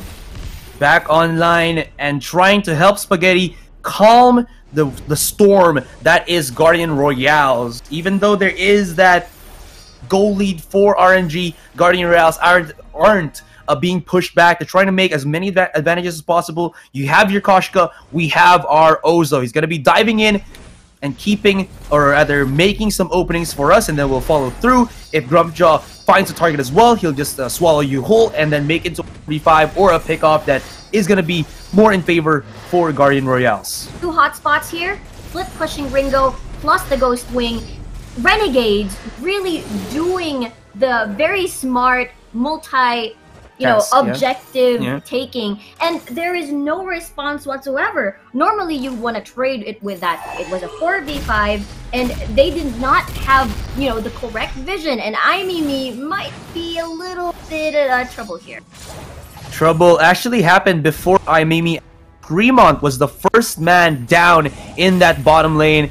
So proactive, like you said. Spaghetti even connects a stun there onto Sweet Cassidy. If he was a little bit 1 inch outside of the turret, there might have been a dive, but SNK wants to go as aggressive as he can be, but got to be careful. Sweet Cassidy at the same time, he wants to kill SNK, but he just wants to defend this mid-tier 2. Oblivion will connect onto Chingy, but with SNK right there, a Vanguard will be had, will block out the damage, and Ligu wanted to swallow someone, put him in his belly, maybe put them inside the base, but it was just too fast, too furious from Renegades. At the same time, though, Spaghetti was, I think he was eaten whole there by Grumpjaw, and well, left and right they falter, and Aeon has already joined into the fight as well. Might not be truly an immortal warrior. Oh, SNK though should go down here, and he survives with a sliver. I have to hand it to Renegades with their good turret juggling mechanics there. Whenever they try to dive or try to overwhelm them with during a turret dive, they always know how to manage it well and make sure that everybody survives, especially that Chingy dive from earlier, the Ardan just tanking the turrets. But meanwhile, that's going to be Ringo joining in the fight. Looks like they want to disengage from this one. There's the splashdown being connected by Spaghetti, but again, Ozo is super duper mobile, and that's why it's going to be hard against that Lorelei matchup. 30 seconds though, they've taken down the Ringo, they've taken down the Lorelei, and Rona is about to come online. If they see these respawn timers, this is the go signal. Let's take Blacklaw. Black Claw and Koshka, again, take note, waves are shoving into the armory already at the top side of the map. So in terms of like taking an objective away, it's really a very risky position as they're being, you know, annoyed by SNK, being joined by Aeon 2-2 as well. This is going to be very dangerous and super bad. There's going to be Cremont shut down once again. Man, he is just not having a good day right now. And this Black Claw is low on HP. The cores of Renegades have already respawned, and they can actually even take this Black Claw if they decide to do so. But of course, it's going to be the safer path to go for the cleanup crew. Nice stun onto Spaghetti there, and Ligu. Ooh, Ligu almost taken out. Mimi, though, might be able to win against Teza Boy, but Spaghetti activates the shield, and Mimi should go down without even netting a kill. Koshka bottom lane transitioning towards the riverside of the Black Claw there. And as you can see, they're just doing cleanup squad, just as you mentioned, Asarai. And a lot of members are very low at this point on the side of Guardians Royale. And Armory is getting taken down, members are getting taken down as well. And that'll be the Vainglory. Yeah, this should be game number 1 ready for Renegades, unless something crazy really happens. And yeah, they just get themselves another kill. I mean, I get it. Guardian Royales had a window of opportunity there to get the Black Claw in their hands. If they were able to do so, they can maybe at least use that, have a 4-man push, stop any split push as well coming out from Renegades with the one guy, and then, you know, just try to make the comeback plays. But Aeon 222 on that Rona, just a real thorn. Exactly. There were a lot. Everybody got the farm that they needed. And one thing I want to mention, Renegades is the type to be a patient team where they're fine with farming, they're fine with taking down structures. But what happened there was, you see GR, Guardian Royale, was forcing them on different fights from different lanes, and it was just still okay for Renegades. They adjusted and they played with their lead textbook style, and that's how they finished the game at a 15-minute mark. All right, so we'll just pass it to Minimiter, and look, you guys take it away. Thank you, Azarai and Riku. And that was such a close game for the first, 10, 11 minutes. And then in about 4 minutes, Renegades just got themselves a 10k goal lead and won the game. That's ridiculous how quickly they just turned it around. And as you said, how well they adapted to what Guardian Royals were trying to do, Luxuria. Yep. So basically, GR, they had a concept in mind. Just go for kills and then eventually translate those kills into objectives. But Renegades just did it so much better than them. So they basically, the side of GR invested 4 men, 3 men to take down one particular hero, and then in the other lanes, you know, Renegades or rather Chingy or Aeon or Teza Boy is just pushing down that lane. And then when GR realizes it, it is just a tad too late, and then when they reacted to it, another lane is just getting pushed yet again. So Renegades, yes, they are mechanically strong, as do GR, and thus GR invested more men to try to kill Renegades or maybe Teza or Aeon. They had the right concept, but the execution was just flawed because Renegades just took advantages of those loopholes, of those investment coming out from Guardians Royal. Yeah, I think Guardians Royale wanted to get an kind of strategy. In the end, it just became even because they get the bottom turret, Ringo would get the top turret, and then it's just back to square one, and they have to try and do something else to try and push their lead because Guardian Royals knew that if the game just went without them doing much, Renegades were probably going to win. They know how to take an advantage. They know how to take turrets very effectively. So Guardian Royals had to try something. They did. They rotated as a team an awful lot to try and take turrets, but then Renegade knew what was happening. They had the vision in the right places. So once the rotations started coming, Ringo was already pressuring down the Grumpjaw. I think that was a slight mistake putting Grumpjaw against a Ringo in the lane, because Grumpjaw's never going to hold his own against a Ringo. It's so tough unless you have an advantage, because Ringo's just going to 1v1 you in most cases.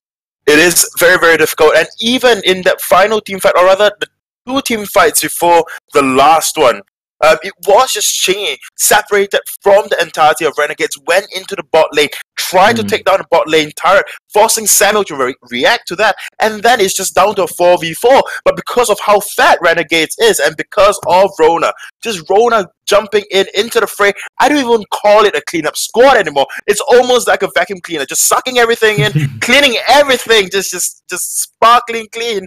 And they just easily got that ace, and then pushed down the armory, and then just cleaned up. Basically ended the game in a very spectacular manner. Although it's not perfect just yet, but the execution coming out from Renegades, if you do understand the concept and the ideas behind how they were playing then, it was just very responsive and very proactive.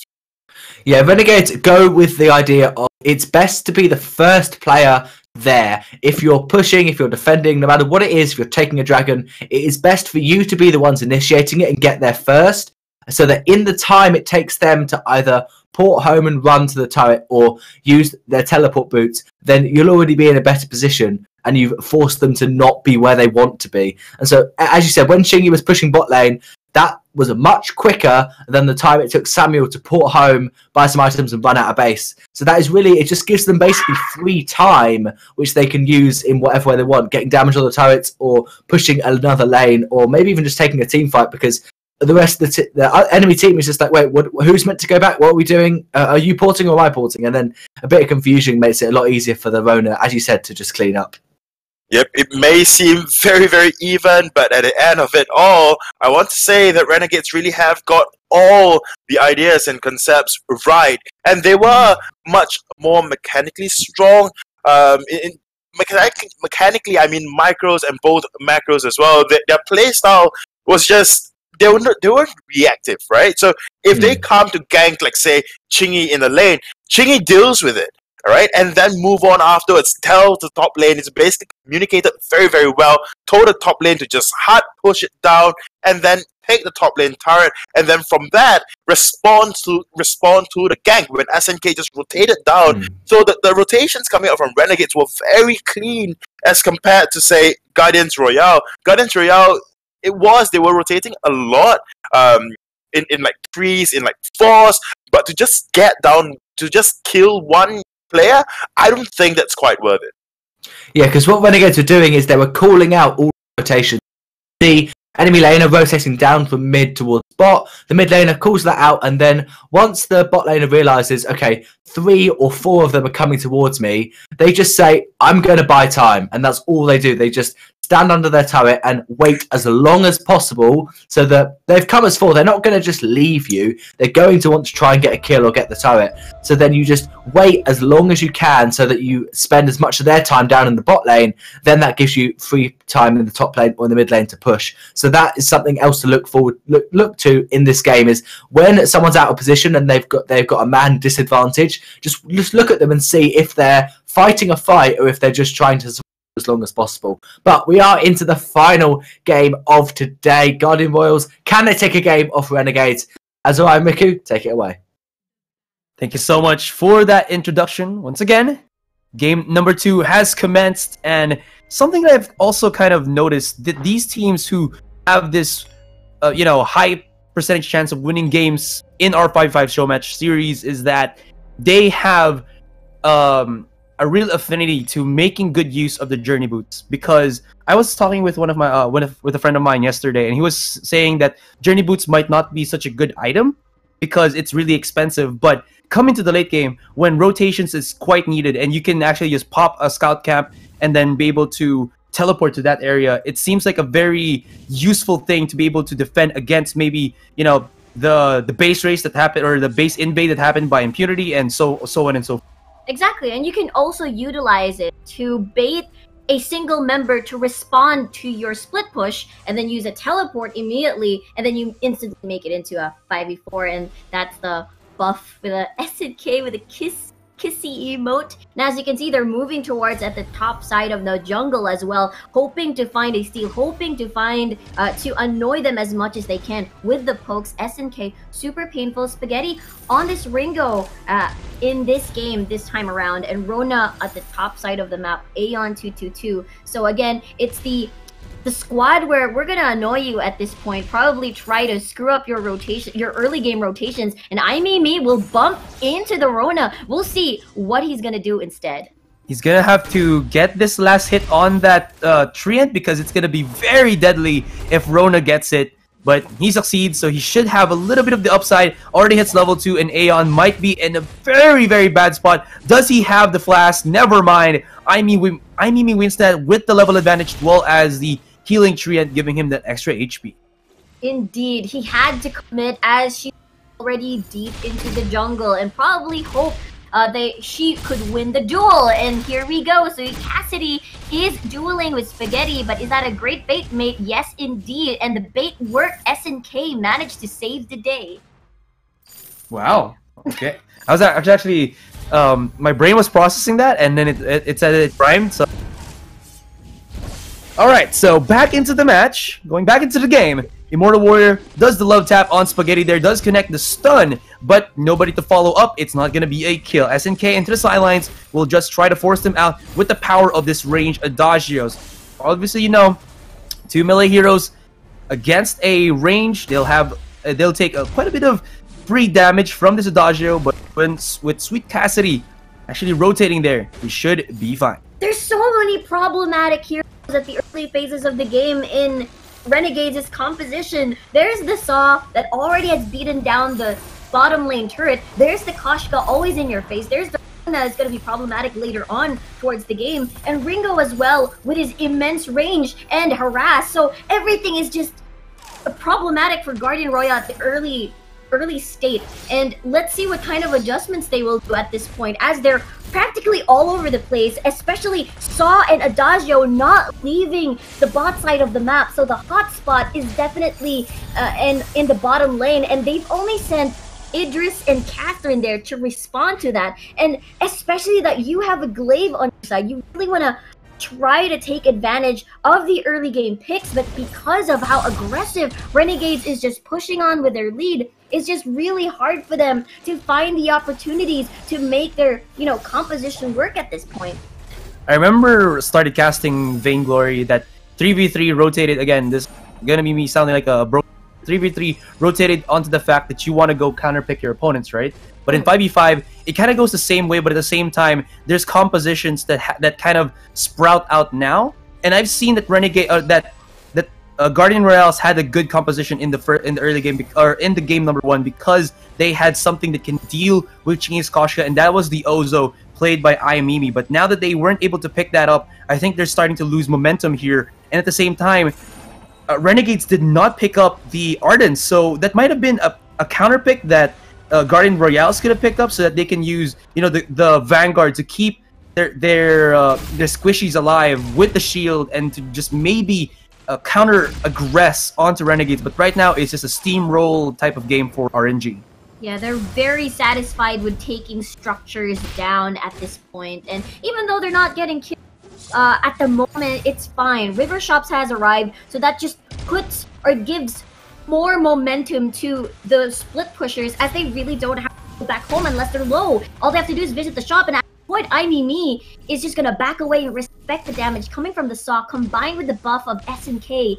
And at this point, it's really an adjustment period for GR. They are not being allowed to make proactive plays because Renegades is making so much pressure and movements from top to mid and to bottom. And this is all to the point of how Renegades built their composition. If you look at it once again, Chingy and Koshka, this is a early game hero that can just rotate so quickly from top to mid to bottom, and this is allowing Renegades to do what you said. And look at that, he even nets himself a kill into the bottom lane, already hitting level 6 and pinning down Cremon, as Cremon did not have his Shimmer Strike there, so he'll have to pay the price with his life.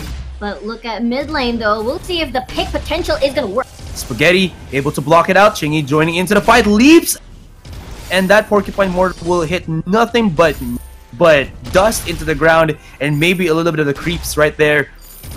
Immortal Warrior just knowing a little bit of how loving these players are to Renegade.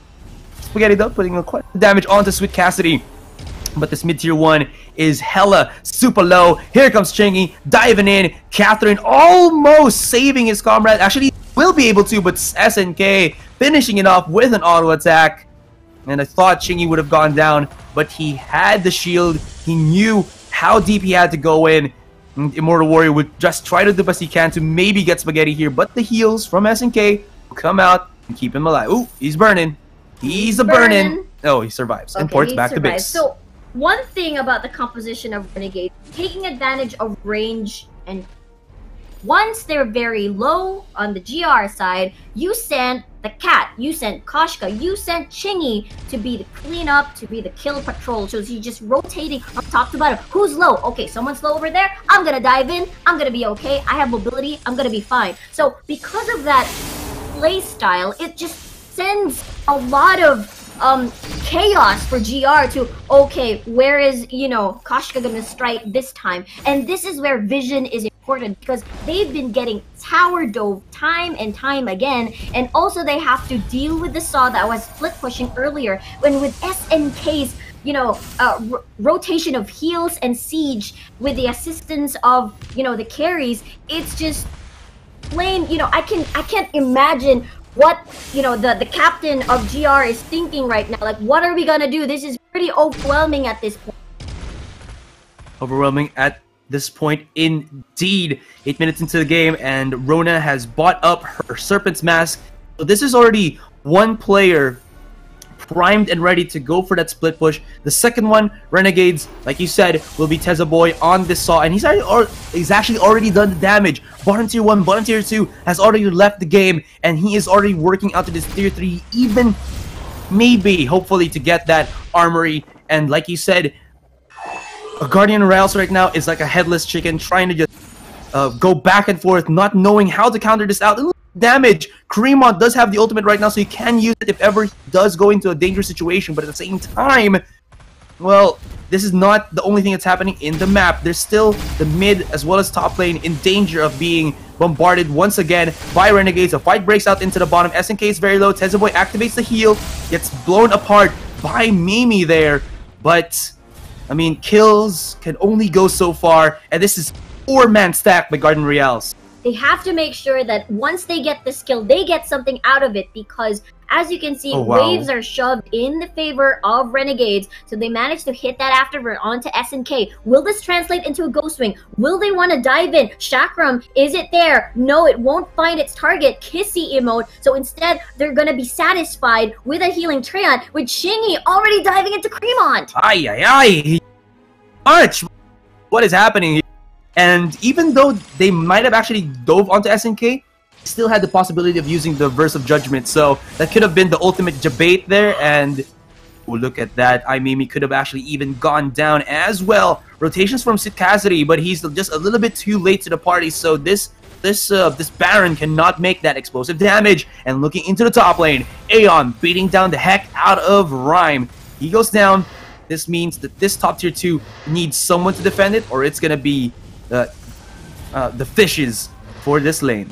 The thing about what happened during the early phases of the game, Rona was not in the equation. All that thought Spaghetti might be overstaying his welcome, and that's IMMA finishing the kill. But at this point, you can see Ghost Wing is being taken by Renegades. So let's see, with the potential coming from Tezaboy, I'm not quite sure if this is gonna be enough, as, you know, GR also, Sweet Cassidy and Cremont also have the potential as well, but you gotta be annoyed by Tezaboy's slows, and we'll see if it's gonna be enough. Roadie Run activate right there, but Jump Jets giving Sweet Cassidy that much needed zone out or space created against the Saw. And well, with that Saw being taken out, this is a Ghost Wing for the taking.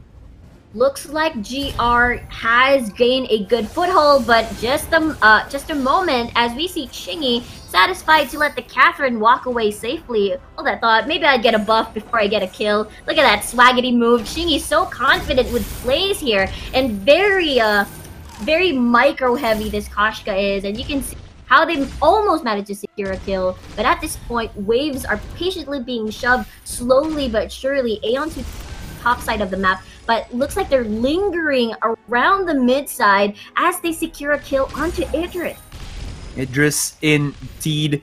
Chingy chased him down to the ends of the earth, and Guardian Royale, if they can't go for the split push, I think the only thing that they can do right now is to siege a lane and force Renegades. I know that's going to be a risky play because Rhoda as well as Saw can split push to their heart's content, but Guardian Royales doesn't have a lot of options left in their option inventory, if that's what you want to call it. Yeah, I want to call it that. Right. So what happens is that there's a lot of fights going on. I'm even at this point, and that's the Chingy doing Chingy things, and he just wants the kill at this point because he knows that he's gonna get followed up by the Adagio with the sustain and everything else, and Immortal Warrior is not gonna be immortal long as Chingy is just feeling the hurt, but they want to disengage at this point, but they're gonna be fine with a consolation. Oh goodness! What was that, Asarai? So painful. Jaw dropped. I don't even know how Chingy does it. He is just on fire right now. What itemizations? He only has an aftershock with components of, some crystal power items and then an Aegis. That's all he has. How is he still doing this? Saw though, Tezza Boy wants some of that action, even gets the Halcyon right into his face, going 3v1, almost shutting down Cremont as well as Ligu, and Chingy bought up into Journey Boost, and he is just going to ham in downtown. And now, as this Vein Crystal is exposed, look at that ring around the rosy. A cat playing with a ball of yarn, and he finds himself a little bit of target with these mice, and he is just going Tom to Jerry against Guardian Royales, and Aeon 222 as well as Spaghetti will be finishing off the top armory to try to make it easier for Chingy. He's very confident because he has a 3-level lead against the members of GR, so they're very, very behind in terms of level power, in terms of items, so that's how they're very confident in just diving in. They're really playing with their lead at this point, and wow, my god, they're already just by the base at this point, and that's Aeon 222 just slamming on the crystal. 14-minute game. Is this the quickest one that we've seen? Was there a 12-minute game? We'll have to ask the analysts. Yeah, we'll just gonna have to ask them. But this is just a crazy, crazy, crazy performance from Renegades. The game number 1 was obviously way better for Guardian Royales. Not sure what could have happened here, what other heroes they could have picked up to maybe match against Renegades. But this game was not theirs to be had, and that is it. GG, WP. What are your final remarks? Final remarks is that Renegades played it beautifully, textbook style, not only taking down structures, but also trying to choke the resources of GR in the jungle as to make sure that they cannot take anything else, and by the time they're already at the armory, it was just too late to get back to. So we'll pass it on to Luxuria as well as Mini Miter to close out this day. So you guys, you know what to do. Thank you, Azurai and Riku, and that was absolutely textbook Renegades. They just pushed down the turrets, and but before you'd even noticed, it was just like, oh, there's only 3 armories left, and Chingy has got 3 levels. Absolutely everyone. So fantastic plays from Renegades, and Guardian Royals looked so good in the first game, but in that game it was just all Renegades. Yep, definitely. I mean, Renegades. It was a commanding win for Renegades going up against Guardians Royale. But there is one thing for sure, it's resource management all over again. We talked about this in the first match itself. It's just that Guardians Royale do not know how to manage their players well enough, right? They just invest way too much onto something that you shouldn't have, or you could have just done something better. As like maybe change up, just move Baron down to the bot lane, move Idris up to go out against the Rona, something along those lines. If not, then do not park too long, your Catherine in the bot lane. Of course, one can argue that if you don't do that, then Tezza Boy can easily just push through the bot lane and end the game maybe sub 10 minutes, sub 11 minutes. One can argue that. But the biggest takeaway from here, I hope Guardians Royal at least, would be that if Catherine and Idris cannot take down Saw when he's alone, then it's better to just send another person, calm down, take away Saw, remove the threat, and immediately go on to the other lane. The thing is that, you know, they are not doing that. Instead, they parked Catherine in the bot lane. They parked that of Idris in the bot lane for way too long, and then just consistently giving, you know, Tezza Boy the chance to just push on and on with Adagio by his side. And of course, Chingy definitely played super well on this Koshka. And I must say, you know, I've gotten really nothing much. It was just so textbook. It was just so, you know, well orchestrated from the side of Renegade. Yeah, Chingy played fantastically well. Some awesome plays with just an Aftershock, Heavy Prism, and Eclipse Prism. Not even built the full Dragon's Eye yet. Yes, that was really impressive, and I 100% agree. If they'd have swapped CP Baron against the Saw is a winning matchup at level 1. You just use your A, Saw is immobile when he's pushing, and you get so much damage as a CP Baron against Saw. It's a counter pick, and you had the CP Baron, but you put it in a different lane. You put it against, I think, the Rona, who's a mobile hero who can just run around. But if you put that CP Baron in the bot lane against the Saw, that's a winning matchup. You don't lose your turret around 2.5 minutes in, and you don't lose your second turret around 6 minutes in. So that's definitely something for Guardian Royals to learn, and for everyone to learn, is that just because you say, okay, I want to play CP Baron top, just because you lock that in before the game, when you then look at the comps and go, okay, they've got a Saw, we need to put our Baron in the same lane as Saw. That is then you need to swap. You need to figure out, okay, at some point you both port home, both swap lanes, and that's just way better off than you would have been if you'd have tried to keep it as it was, because the CP Idris just has nothing against the Saw that he can do. And then the rest of the lanes was all because it was a 1 versus 2 in bot in favour of Saw, and he won the 1 versus 2. So that meant in the other lanes there was a man advantage for Renegades.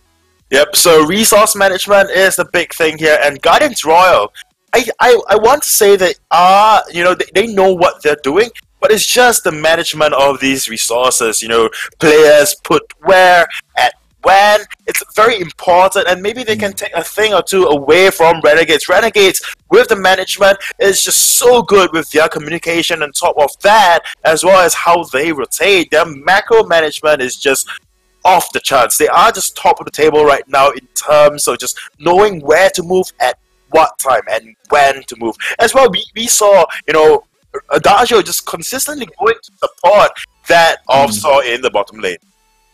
Yeah, and also Renegades know what you're doing, and they know how to counter. They're like one step ahead already. Because in the first game we saw Guardian Royals trying something different. Renegades just like, okay, we'll take it, we'll wait till 10 minutes in, then we'll put our foot down and absolutely destroy you. So, fantastic plays. They are undefeated, as are Impunity. Thank you for watching today. But that's all we've got. We'll see you soon. Bye-bye.